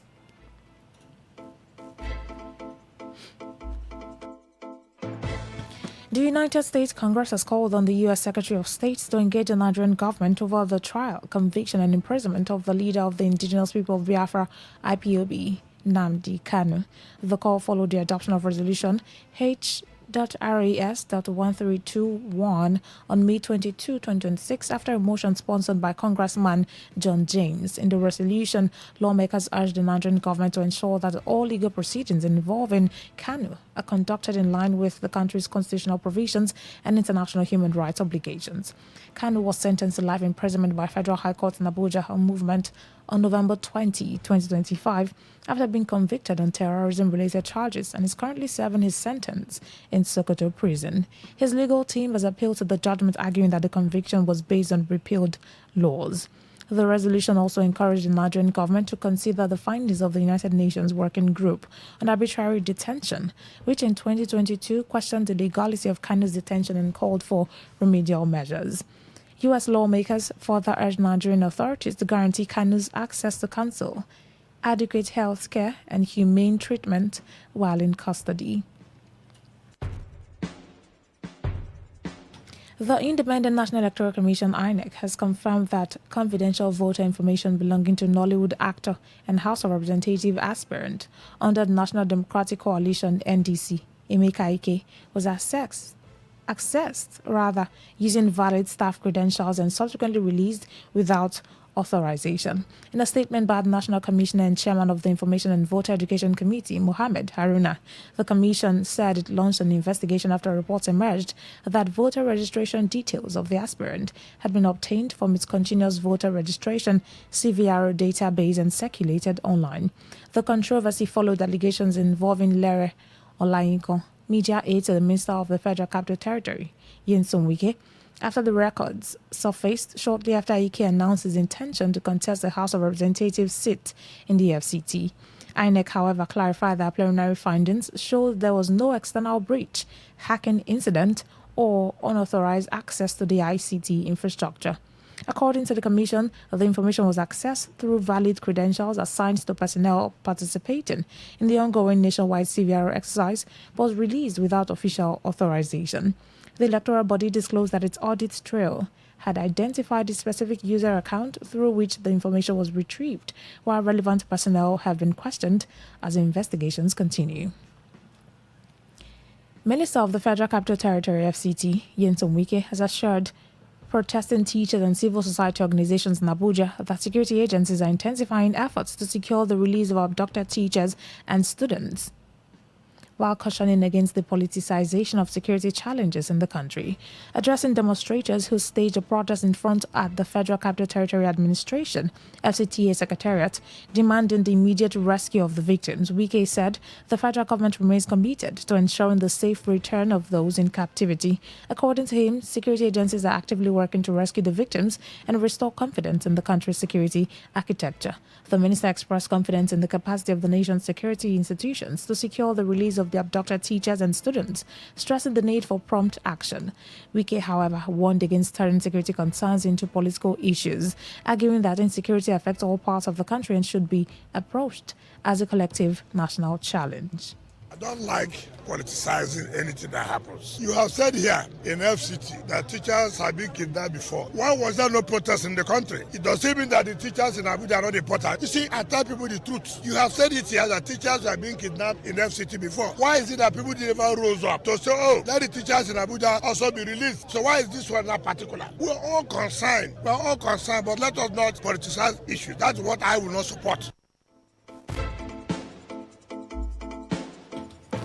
Members of the Nigerian Union of Teachers NUT River State Chapter have staged a solidarity march to the River State Government House in Port Harcourt, demanding the immediate release of the colleagues adopted in Oyo State. The teachers, who marched through major streets of Port Harcourt carrying placards with various inscriptions, urged the federal government and relevant authorities to take decisive action against kidnapping and other criminal activities threatening the education sector.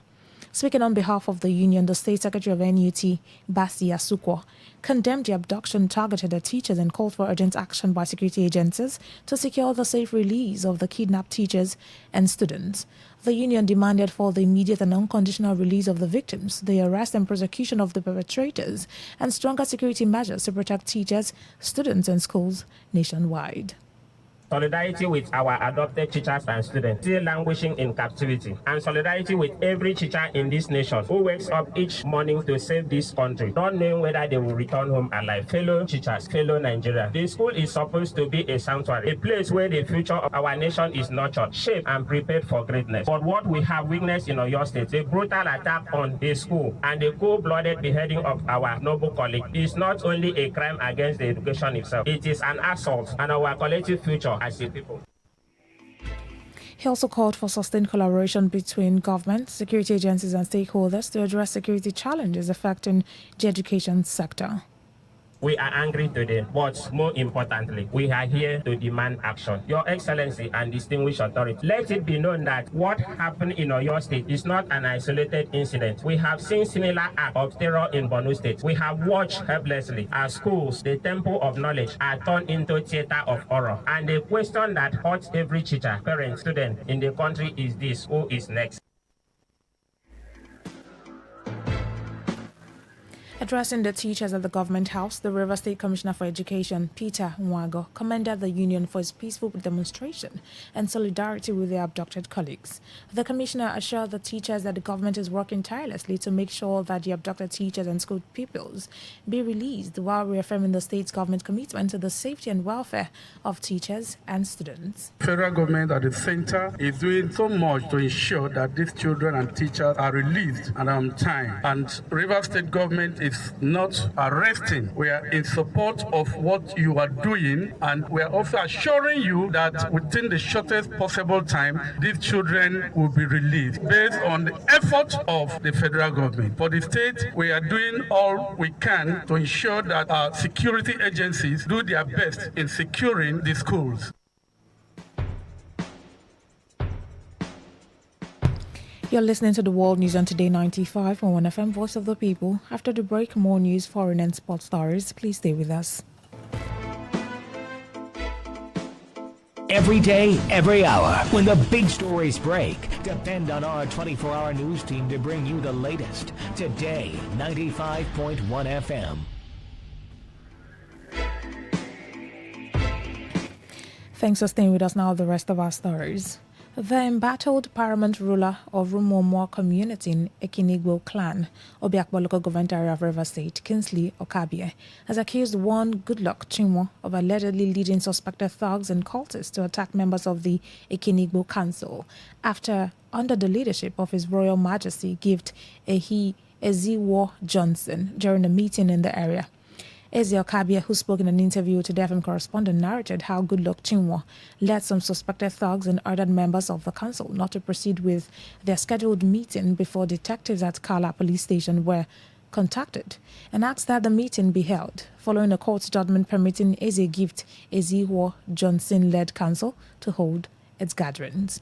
Eze Okabie further alleged that shortly after members returned from the police station and commenced their monthly meeting, a group of suspected cultists and thugs invaded the venue, vandalized property, and attacked participants, leaving one of the council leaders with injuries after being stabbed with a bottle during the incident. The traditional ruler, while calling on the police and other security agencies to conduct a thorough investigation to identify those responsible for the attack and ensure that they are brought to justice, linked the incident to the ongoing dispute over the rightful occupant of the paramount ruler's stool of Rumomo, involving himself and Lawrence Chinwo, as well as the leadership tussle surrounding the stools of Eze Oha Apara and Inyeweali Ekinigbo matters, he said, are currently subjects of litigation. In our community, every month end, we do this general communal meeting, and this is the turn of Rubomoy community to host. So in the morning, we were surprised that some people that will not hold that meeting. We interacted with the police. After all said and done, status quo remains that his men will patrol. And we went home to carry out our meeting. But surprisingly, some turns, we are visiting the scenes. Area we were having the meetings because we were six groups to some places and destroy the drink. The way they have come and organized talks and cultists to come and maim our people, destroy what we're doing. My advice to the police is that they should scrutinize all that happened. On their part, Eze Onuwu Friday, Isiguzo, and Eze Ngozi Wonodi alleged that some individuals loyal to the chairman of the River State Council of Traditional Rulers have repeatedly boasted that they enjoy government backing and can act without consequences. The two traditional rulers appealed to security agencies to urgently intervene and guarantee their safety, while further stating they should any harm befall them, Goodluck Chinwo, his brother, and their associate should be held responsible.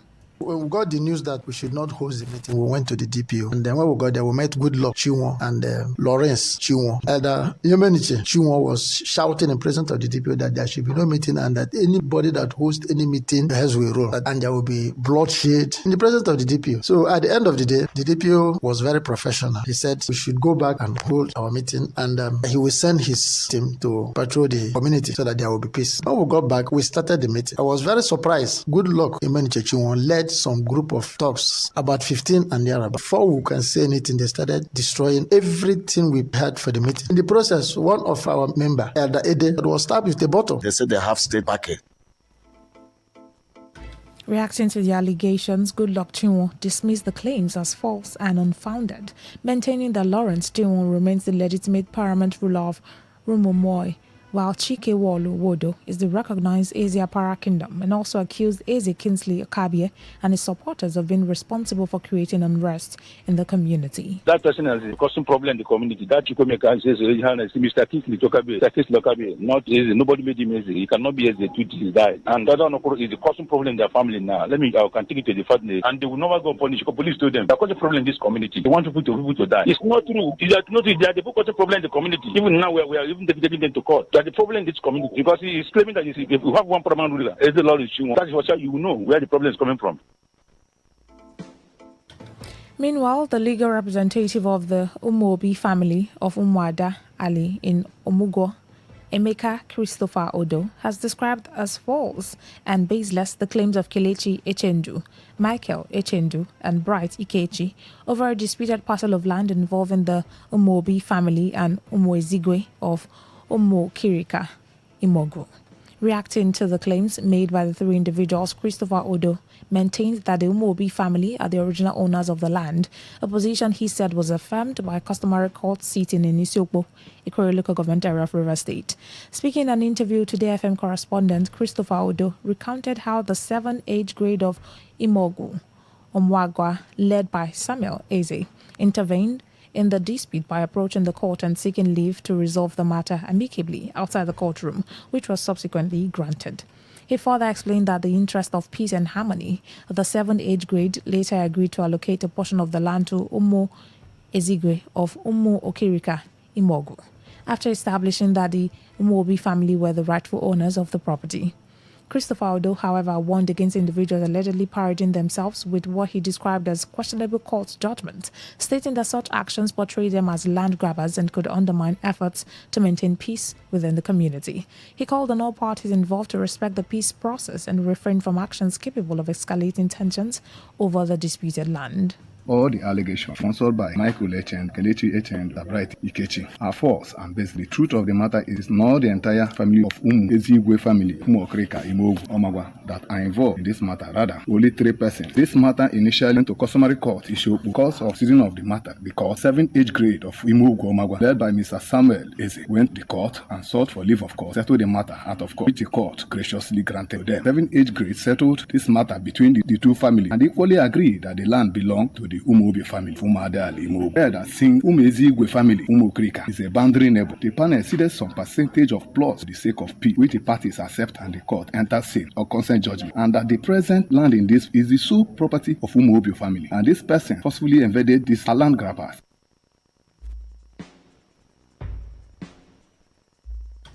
On the foreign scene, Kenya's High Court has ordered the government to disclose full details of a proposed United States-linked Ebola quarantine facility following protests in the central town of Nanyuki over the planned site. The court extended conservatory orders temporarily halting the establishment of any Ebola quarantine, isolation or treatment center in the country and barred the admission of individuals exposed to the virus pending further hearings.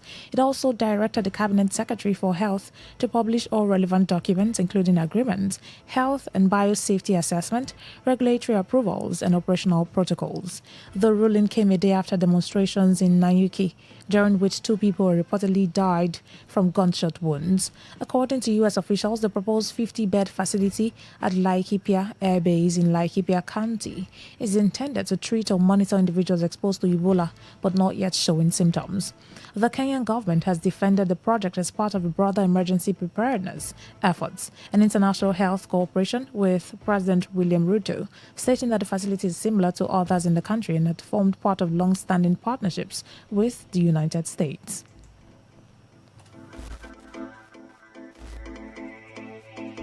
To end the news, here's a summary of the major stories. The House of Representatives has urged immediate funding of the NCDC over a rising Ebola threat. INEC has commenced investigation into alleged unauthorized access to its voter registration database. We told you that River State NUT has staged a solidarity march to the government house over the abduction of students and teachers in Oyo State. On the foreign scene, you also heard that Kenya's High Court has ordered the disclosure of details on proposed US-linked Ebola facility amid protests. That was the news as edited by Stella Sasongo Korea. For comments and inquiries, please call 081-8389-2850 or send your emails to news@todayfmlive.com. You can read our stories on www.todayfmlive.com, on Facebook at Today95.1fm, on Instagram at TodayFM951, on X at TodayFM951. You can also join our YouTube live at Today95.1fm. I'm Rona Agbara. Thank you so much for listening. Good evening. Today's news, today's entertainment, today's sports, today's issues. Today on Today 95.1 FM, Port Harcourt. What if the internet had a voice? What if we knew exactly what you love to listen to? What if we understood your vibe, your voice, your opinion? Today 95.1 FM. Today 95.1 FM. We are the voice of the people.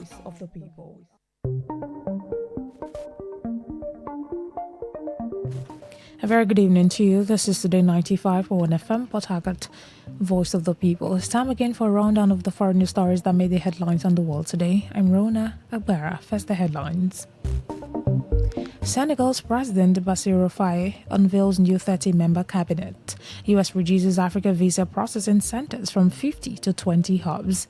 Hungary amends constitution to remove President Tamas Soyok. Thousands flee Beirut suburb as Israel orders military strikes amid escalating tensions. Details shortly. Senegal's President Bassirou Faye has announced a new 30-member government that excludes the PASTEF party led by his ousted Prime Minister. Faye's announcement came less than 2 weeks after he fired former ally Ousmane Sonko. The two men fell out amid mounting political and economic tensions, including Sonko's opposition to an IMF-backed debt restructuring plan. Last week, Faye named senior economist Amadou Mohamed Lo as Prime Minister, saying he has the expertise to steer Senegal out of its crippling debt. Sonko has announced that PASTEF would not participate in the new government, deepening the country's political crisis. In a post on X, he said points of disagreement emerged in discussions with Faye about the future role of the party, which holds a large parliamentary majority. The political upheaval comes as Senegal tries to navigate a crisis stemming from the discovery in 2024 of misreported debt by the previous government.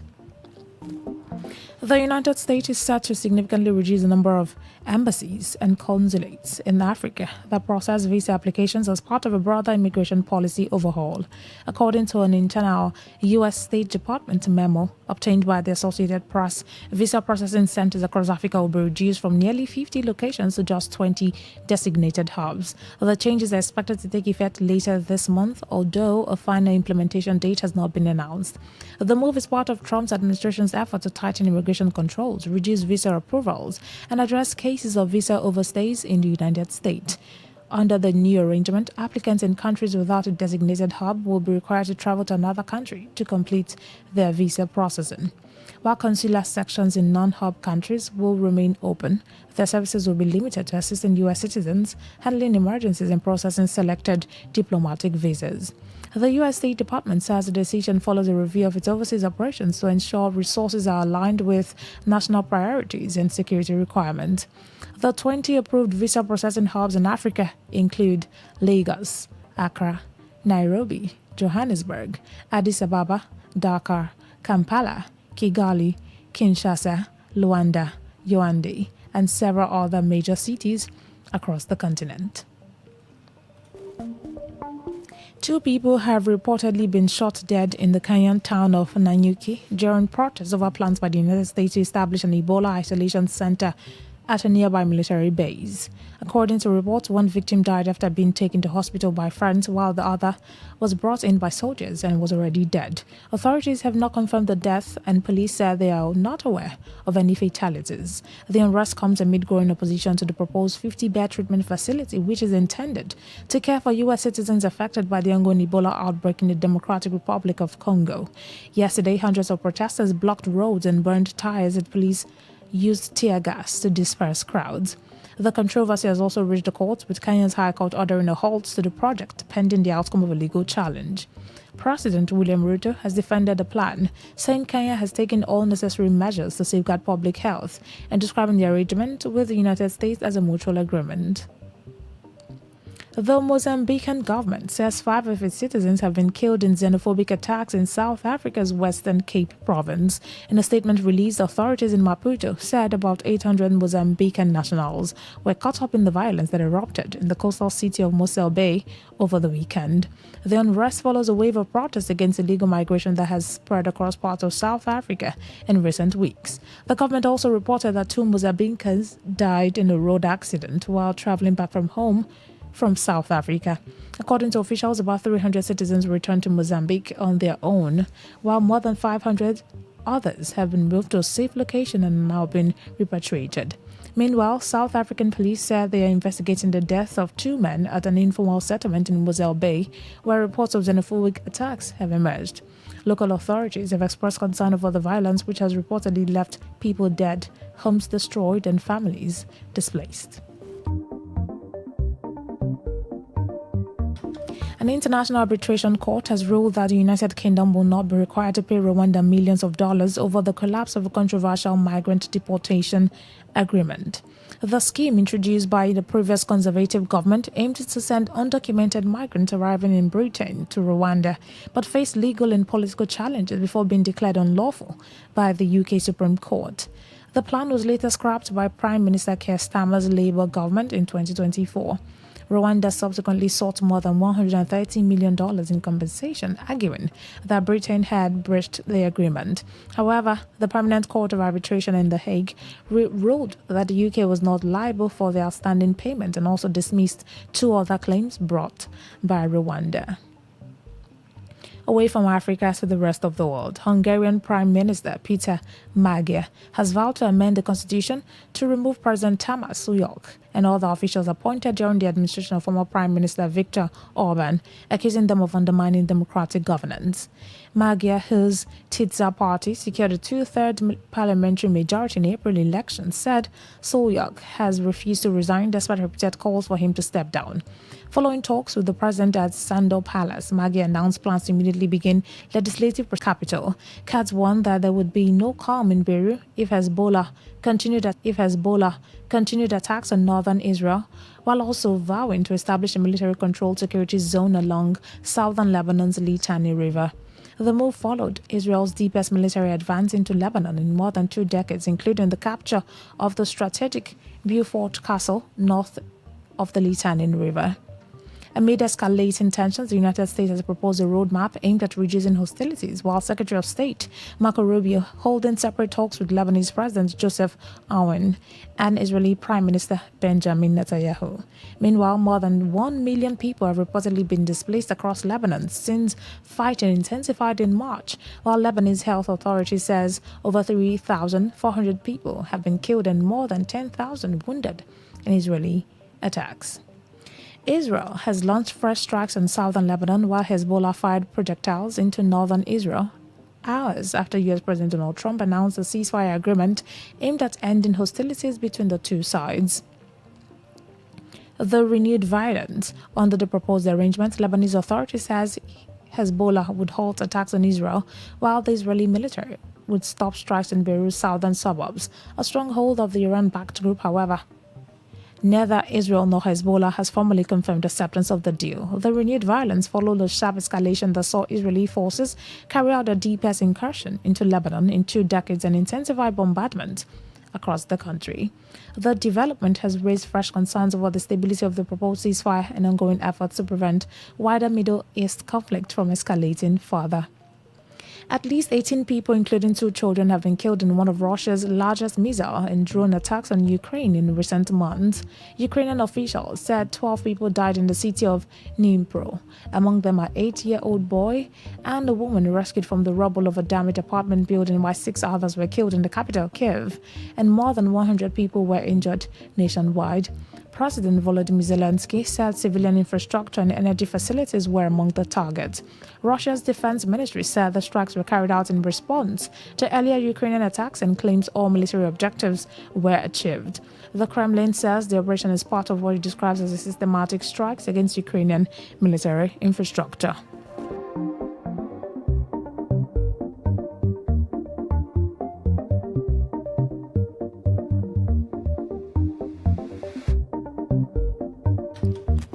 Iran's Islamic Revolutionary Guard Corps, IRGC, said it launched a retaliatory strike on a military base used by United States forces, claiming the facility was involved in an attack on a communications tower in Sirik Island in Hormozgan province. In a statement, the IRGC said its aerospace forces targeted and destroyed designated objectives at the base. The development came after the U.S. military said it conducted strikes over the weekend in response to what it described as aggressive Iranian actions, including the downing of a U.S. MQ-1 drone operating in the international airspace. Meanwhile, Kuwait says its air defense system intercepted missiles and drones as warning sirens sounded across the country, condemning what it called repeated Iranian attacks on its territory and warning the such actions threaten regional stability. However, Iranian officials have cited deep mistrust, shifting U.S. positions and ongoing Israeli military operations in Lebanon as major obstacles progress. The latest exchange of fire has raised fresh concerns over the fragile ceasefire between Washington and Tehran, which took effect in April and remains the subject of indirect negotiations. That story from Iran concludes tonight's edition of The World Today, as produced by Janakachi Selesen of the news department. Before we go, here's a summary of the stories that made the headlines.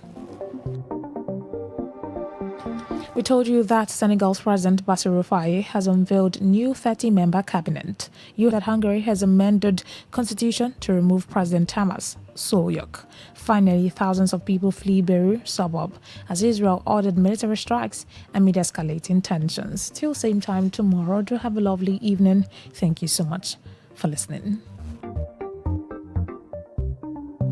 Today's news, today's entertainment, today's sports, today's issues. Today on Today 95.1 FM, Port Harcourt.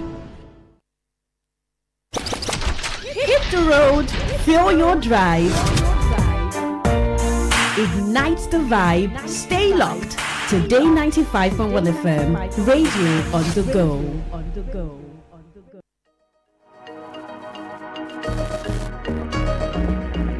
Hello there and welcome. I'm Nkechi Obonna in Nairobi with Focus on Africa.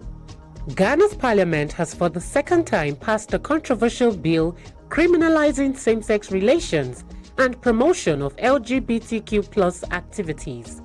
The country's president is yet to approve it into law, but what are the implications? Life was a bit better before this whole bill started. I lost my job because I was gay. My previous workplace, my madam had to sack me. She spoke to me and it was like I should change from my ways, and then I was like, no. And we speak to a 35-year-old Nigerian weightlifter who took part in the controversial Enhanced Games, a sporting event allowing athletes to use performance-enhancing drugs. Myself and my team, we sat down and we outweighed the risk and benefit. The point was for me to come, get my body on point, and just feel good. And also the money. The money was good.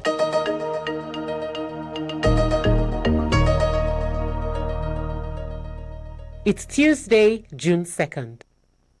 Ghana's President John Mahama has said the recently passed anti-LGBTQ+ bill will undergo a review by the Attorney General and legal advisors at the presidency before he decides to sign it into law. Tagged the Human Sexual Rights and Family Values Bill 2025, it was approved by a voice vote last Friday in Parliament. Honourable members, the Human Sexual Rights and Family Values Bill 2025 is duly read for the third time and passed. The legislation proposes a 3-year prison sentence for same-sex relations and up to 5 years in prison for promoting LGBTQ+ activities. This is not the first time Ghana has come up with such a proposal. A previous bill approved in 2024 recommended stricter punishment for the LGBTQ+ community.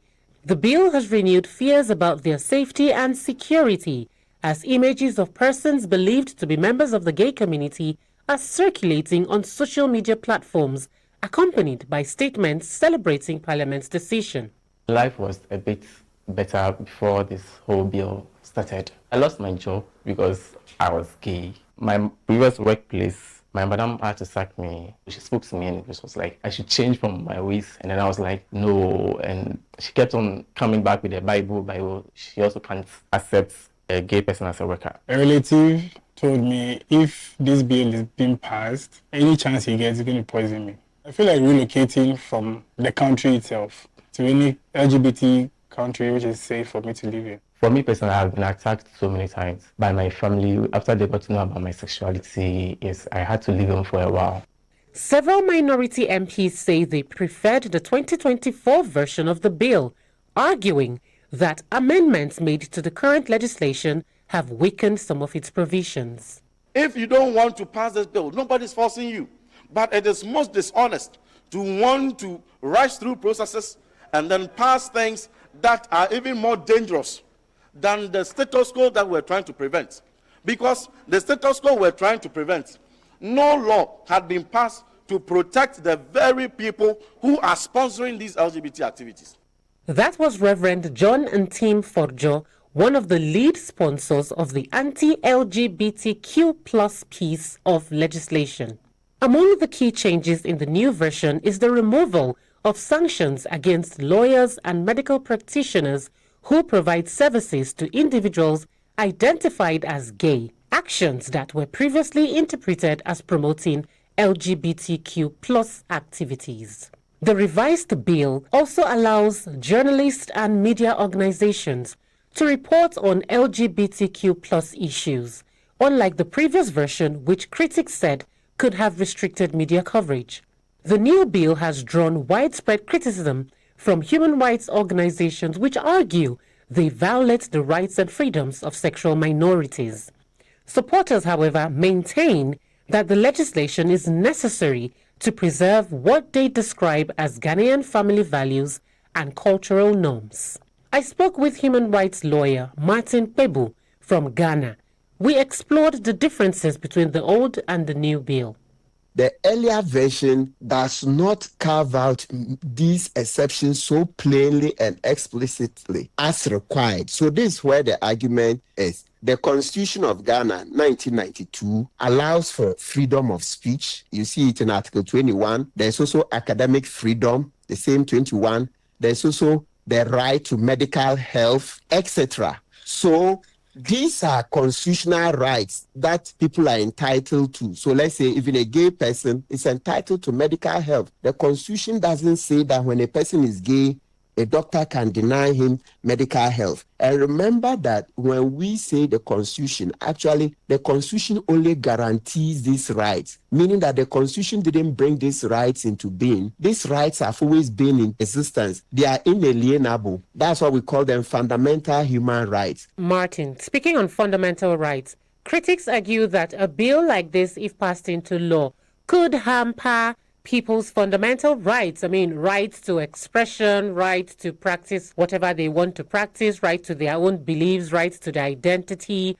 Is this not a contradiction to what you're saying now? So on the face of it, yes, there's a contradiction. There's no right to curtail gay rights. But some other persons will tell you that there's a right. So you see the political angle. And the plain truth is that when it comes to interpreting constitutions, it's not only in Ghana, it's also elsewhere. Politics plays a huge role. So when you find the masses baying for the blood of any judge who would say anything contrary to what the generality of the people are saying, then judges will be more cautious not to offend the larger society. We know in the US, you see the abortion, Roe versus Wade, that was struck down. Since the 70s, Donald Trump said he was going to appoint certain judges who will strike down the law. Politics pervades judgments. Politics pervades how laws are interpreted. Do you believe any of the provisions of this law could face constitutional challenges in Ghana's courts? Oh, definitely. With time, these provisions, especially restricting the gay rights. Oh, yes, with time, they would, right now, we are not able to call them sections because the president has not yet assented. Oh, you would expect that as we develop, as we become more refined and more tolerant, this law is going to come up for many constitutional challenges. And then hopefully the courts will create more space for gay people going forward. The conversation is not ending with the president's assent to the bill. No, I expect that more legal challenges will naturally take place. It's part of the conversation. That's how societies evolve. Supporters have argued that the bill reflects Ghana's cultural and religious values. How do you assess this argument from a human rights perspective? The thing is that, yes, so there's a clash of the values. You should have the right to free expression of your identity, etc. But there's also the other side that free expression of a gay lifestyle, etc. is likely to lure other persons into it and therefore break down the fabric of our society, which is that the family should usually have a man and a woman as the basic unit, husband and wife, who are to procreate to continue the family system. So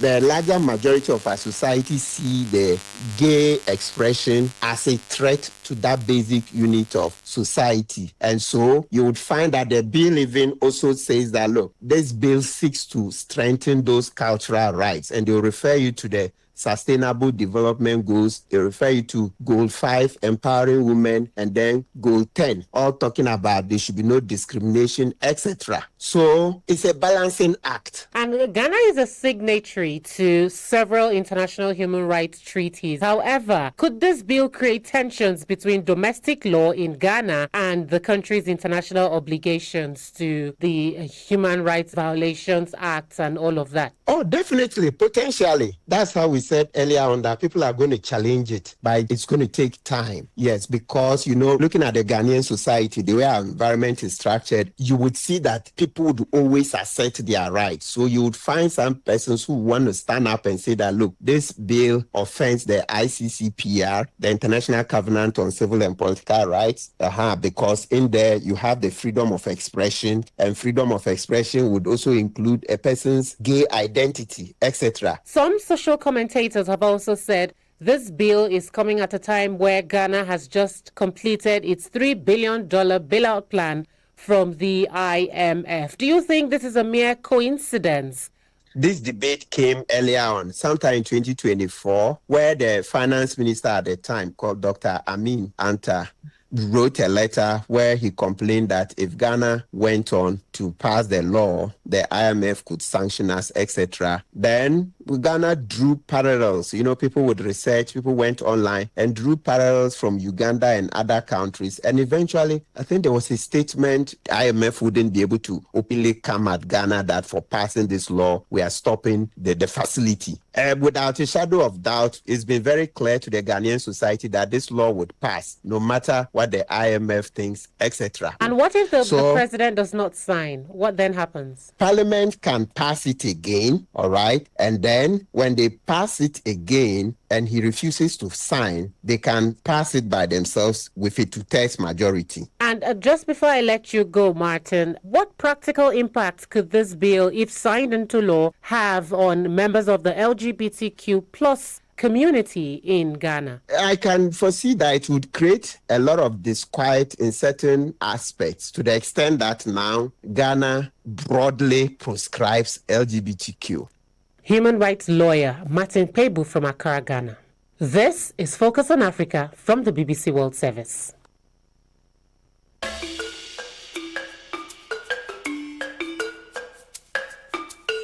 This is the Enhanced Games.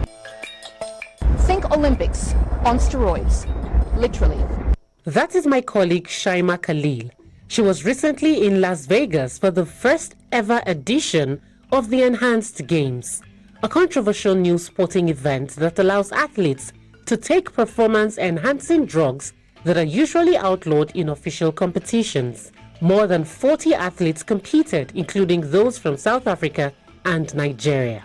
We did use some PEDs, performance enhancing drugs, and those medications were used under high medical recommendations. The Games, founded by Australian entrepreneur Aaron D'Souza and his German co-founder Maximilian Martin in 2023, only permits legal drugs approved by America's Food and Drug Administration.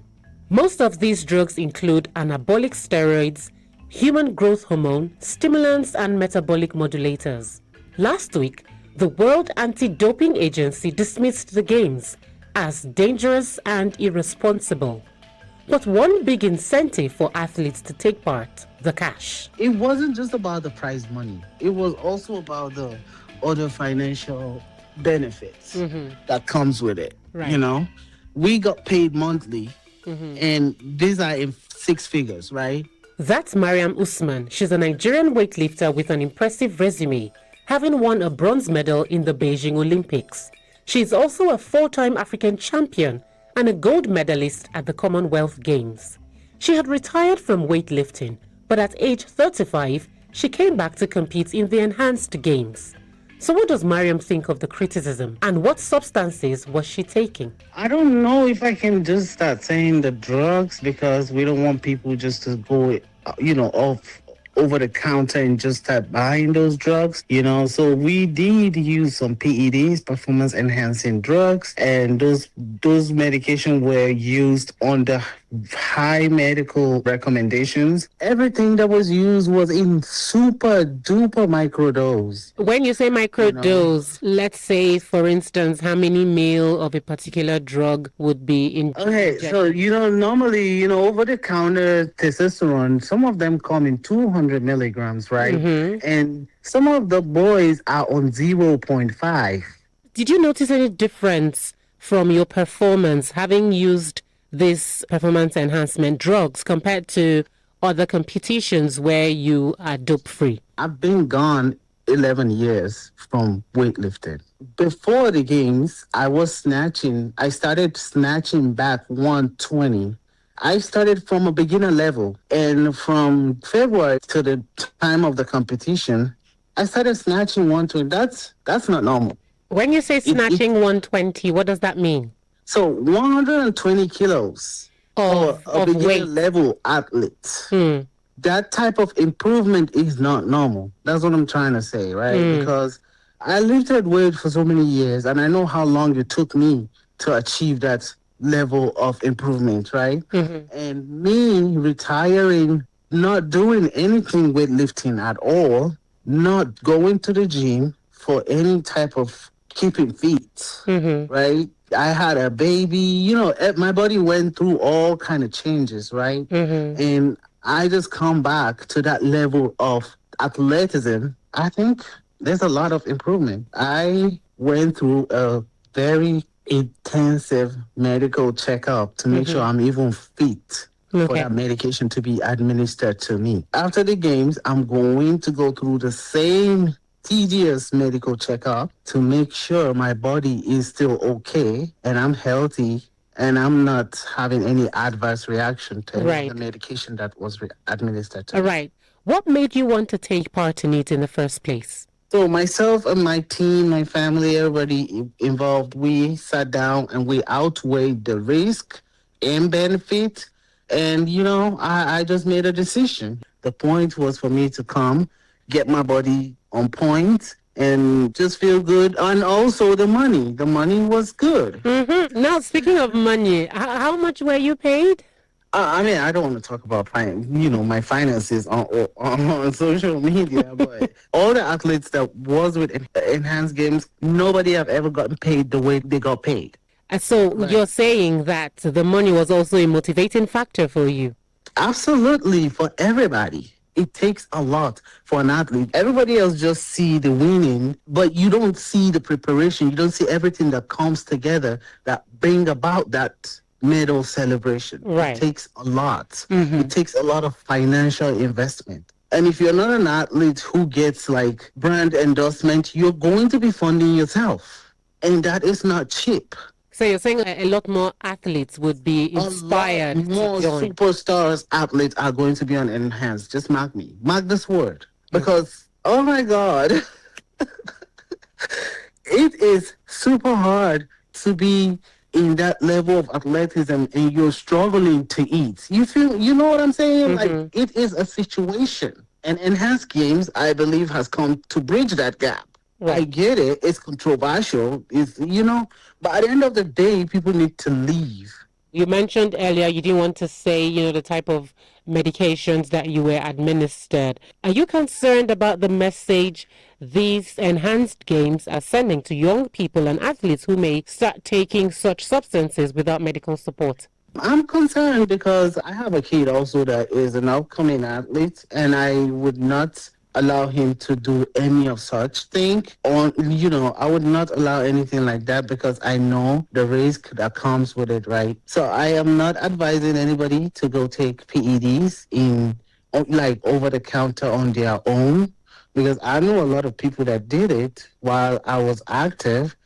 And I know how they ended because they did it without actually even knowing the dose they're supposed to be taking. They just went to the market and buy stuff and start ingesting stuff, right? And I know some of them got banned for life. Some of them got banned to the point where they can't even come back to be an athlete anymore. And I don't even know what they're struggling with health-wise, right? But I would not advise anyone to go, just single-handedly do it. But isn't the enhanced game sending a message that it's okay to dope or to cheat? Maybe they're saying it's okay for us to all coexist. You know what I'm saying? If you want to compete, even in enhanced games, we have athletes that compete clean. You don't have to be enhanced. So the message for them, I think, is their own company business, right? If you want to be part of it, be part of it. If you don't want to be part of it, do your thing. But also, just make sure you're staying clean when you say you're staying clean. Right, Mariam. But some of these drugs have long-term health effects, on these athletes. Is that not a concern? It is a concern. Everything has negative and their positives. And it's just a decision that you have to make. But also just making sure that this decision are made under great medical supervision is also very important. Do you have concerns about your own health having taken this drug? I'm a human being. Absolutely. I'm a woman as well, right? I have concerns about, even if I'm not trying to have more babies and stuff, I have concerns about fertility. I have concerns about things like that. These are things that everybody should put into consideration while deciding to do this. Are you going to continue competing in the enhanced games? And are you worried it may affect your ability to compete in other athletic federation games, that have stricter... I don't plan on competing in any other athletics. They can't pay me right now. That's the point. They can't afford me. So basically, what you're saying is if there was no prize money, you wouldn't compete. It wasn't just about the prize money, right? It was also about the other financial benefits that comes with it. Right. We got paid monthly, and these are 6 figures, right? Yeah. So it's not just about the prize money. Everything involved is just financially beneficial. So you're saying if there were no financial commitments from the organizers, you wouldn't have participated. Is that what you're saying? Probably yes, honestly, because who wants to go through all that type of risk for free? Nobody. Nigerian weightlifter Mariam Usman there. Now, while Mariam said she took these substances under close medical supervision and in prescribed doses, I heard from Dr. Fikunola Orafidia, a sports medicine specialist from Nigeria, about the effects these drugs could have on the body. There's a reason why the substances were banned in the first place. That's to do with the effects it has on the human body. You look at erythropoietin, for instance, which is used to build red blood cells. The risk of this is there will be excess blood cells in the body, which causes the blood to become thick, and this can lead to clogging in the blood vessels. It can lead to stroke, it can lead to heart failure. You have the anabolic steroids also, which help to increase muscle mass and strength. And these have consequences on the liver, right? They can damage the liver, they put excess stress on the heart, You have women growth hormone, which is also used, to increase muscle mass and also to hasten tissue repair. Overuse of this can cause abnormal developments in the human body, can make the face grow bigger than it should be, make the feet, the hands, longer than it should be, can cause the organs to enlarge beyond their natural state, which has consequences also. Many thanks to sports medicine specialist, Dr. Fikunola Orafidia. And that's it on Focus on Africa today. A special thanks to Matthews Philemon Bayo in Sierra Leone. You sent us a special message in regards to our episode yesterday on the US setting up an Ebola quarantine center in Kenya. You say Kenyans should not allow it to happen. Should you want to speak with us, the number is +254 791 269 243, or email us on focusonafrica@bbc.co.uk. You can also reach out on social media at BBC Africa, or my handle at I am Nkechi Nna, and that's with double N. Today's episode was produced by Bella Twine, Priya CP, and Godwin Asediba in Nairobi. Kigante Shumba was the senior journalist in charge, and David Nzao, the technical producer. Our editors are Charles Gitonga and Mariam Abdullah. I'm Nkechi Ubonna, and I'll speak to you again soon.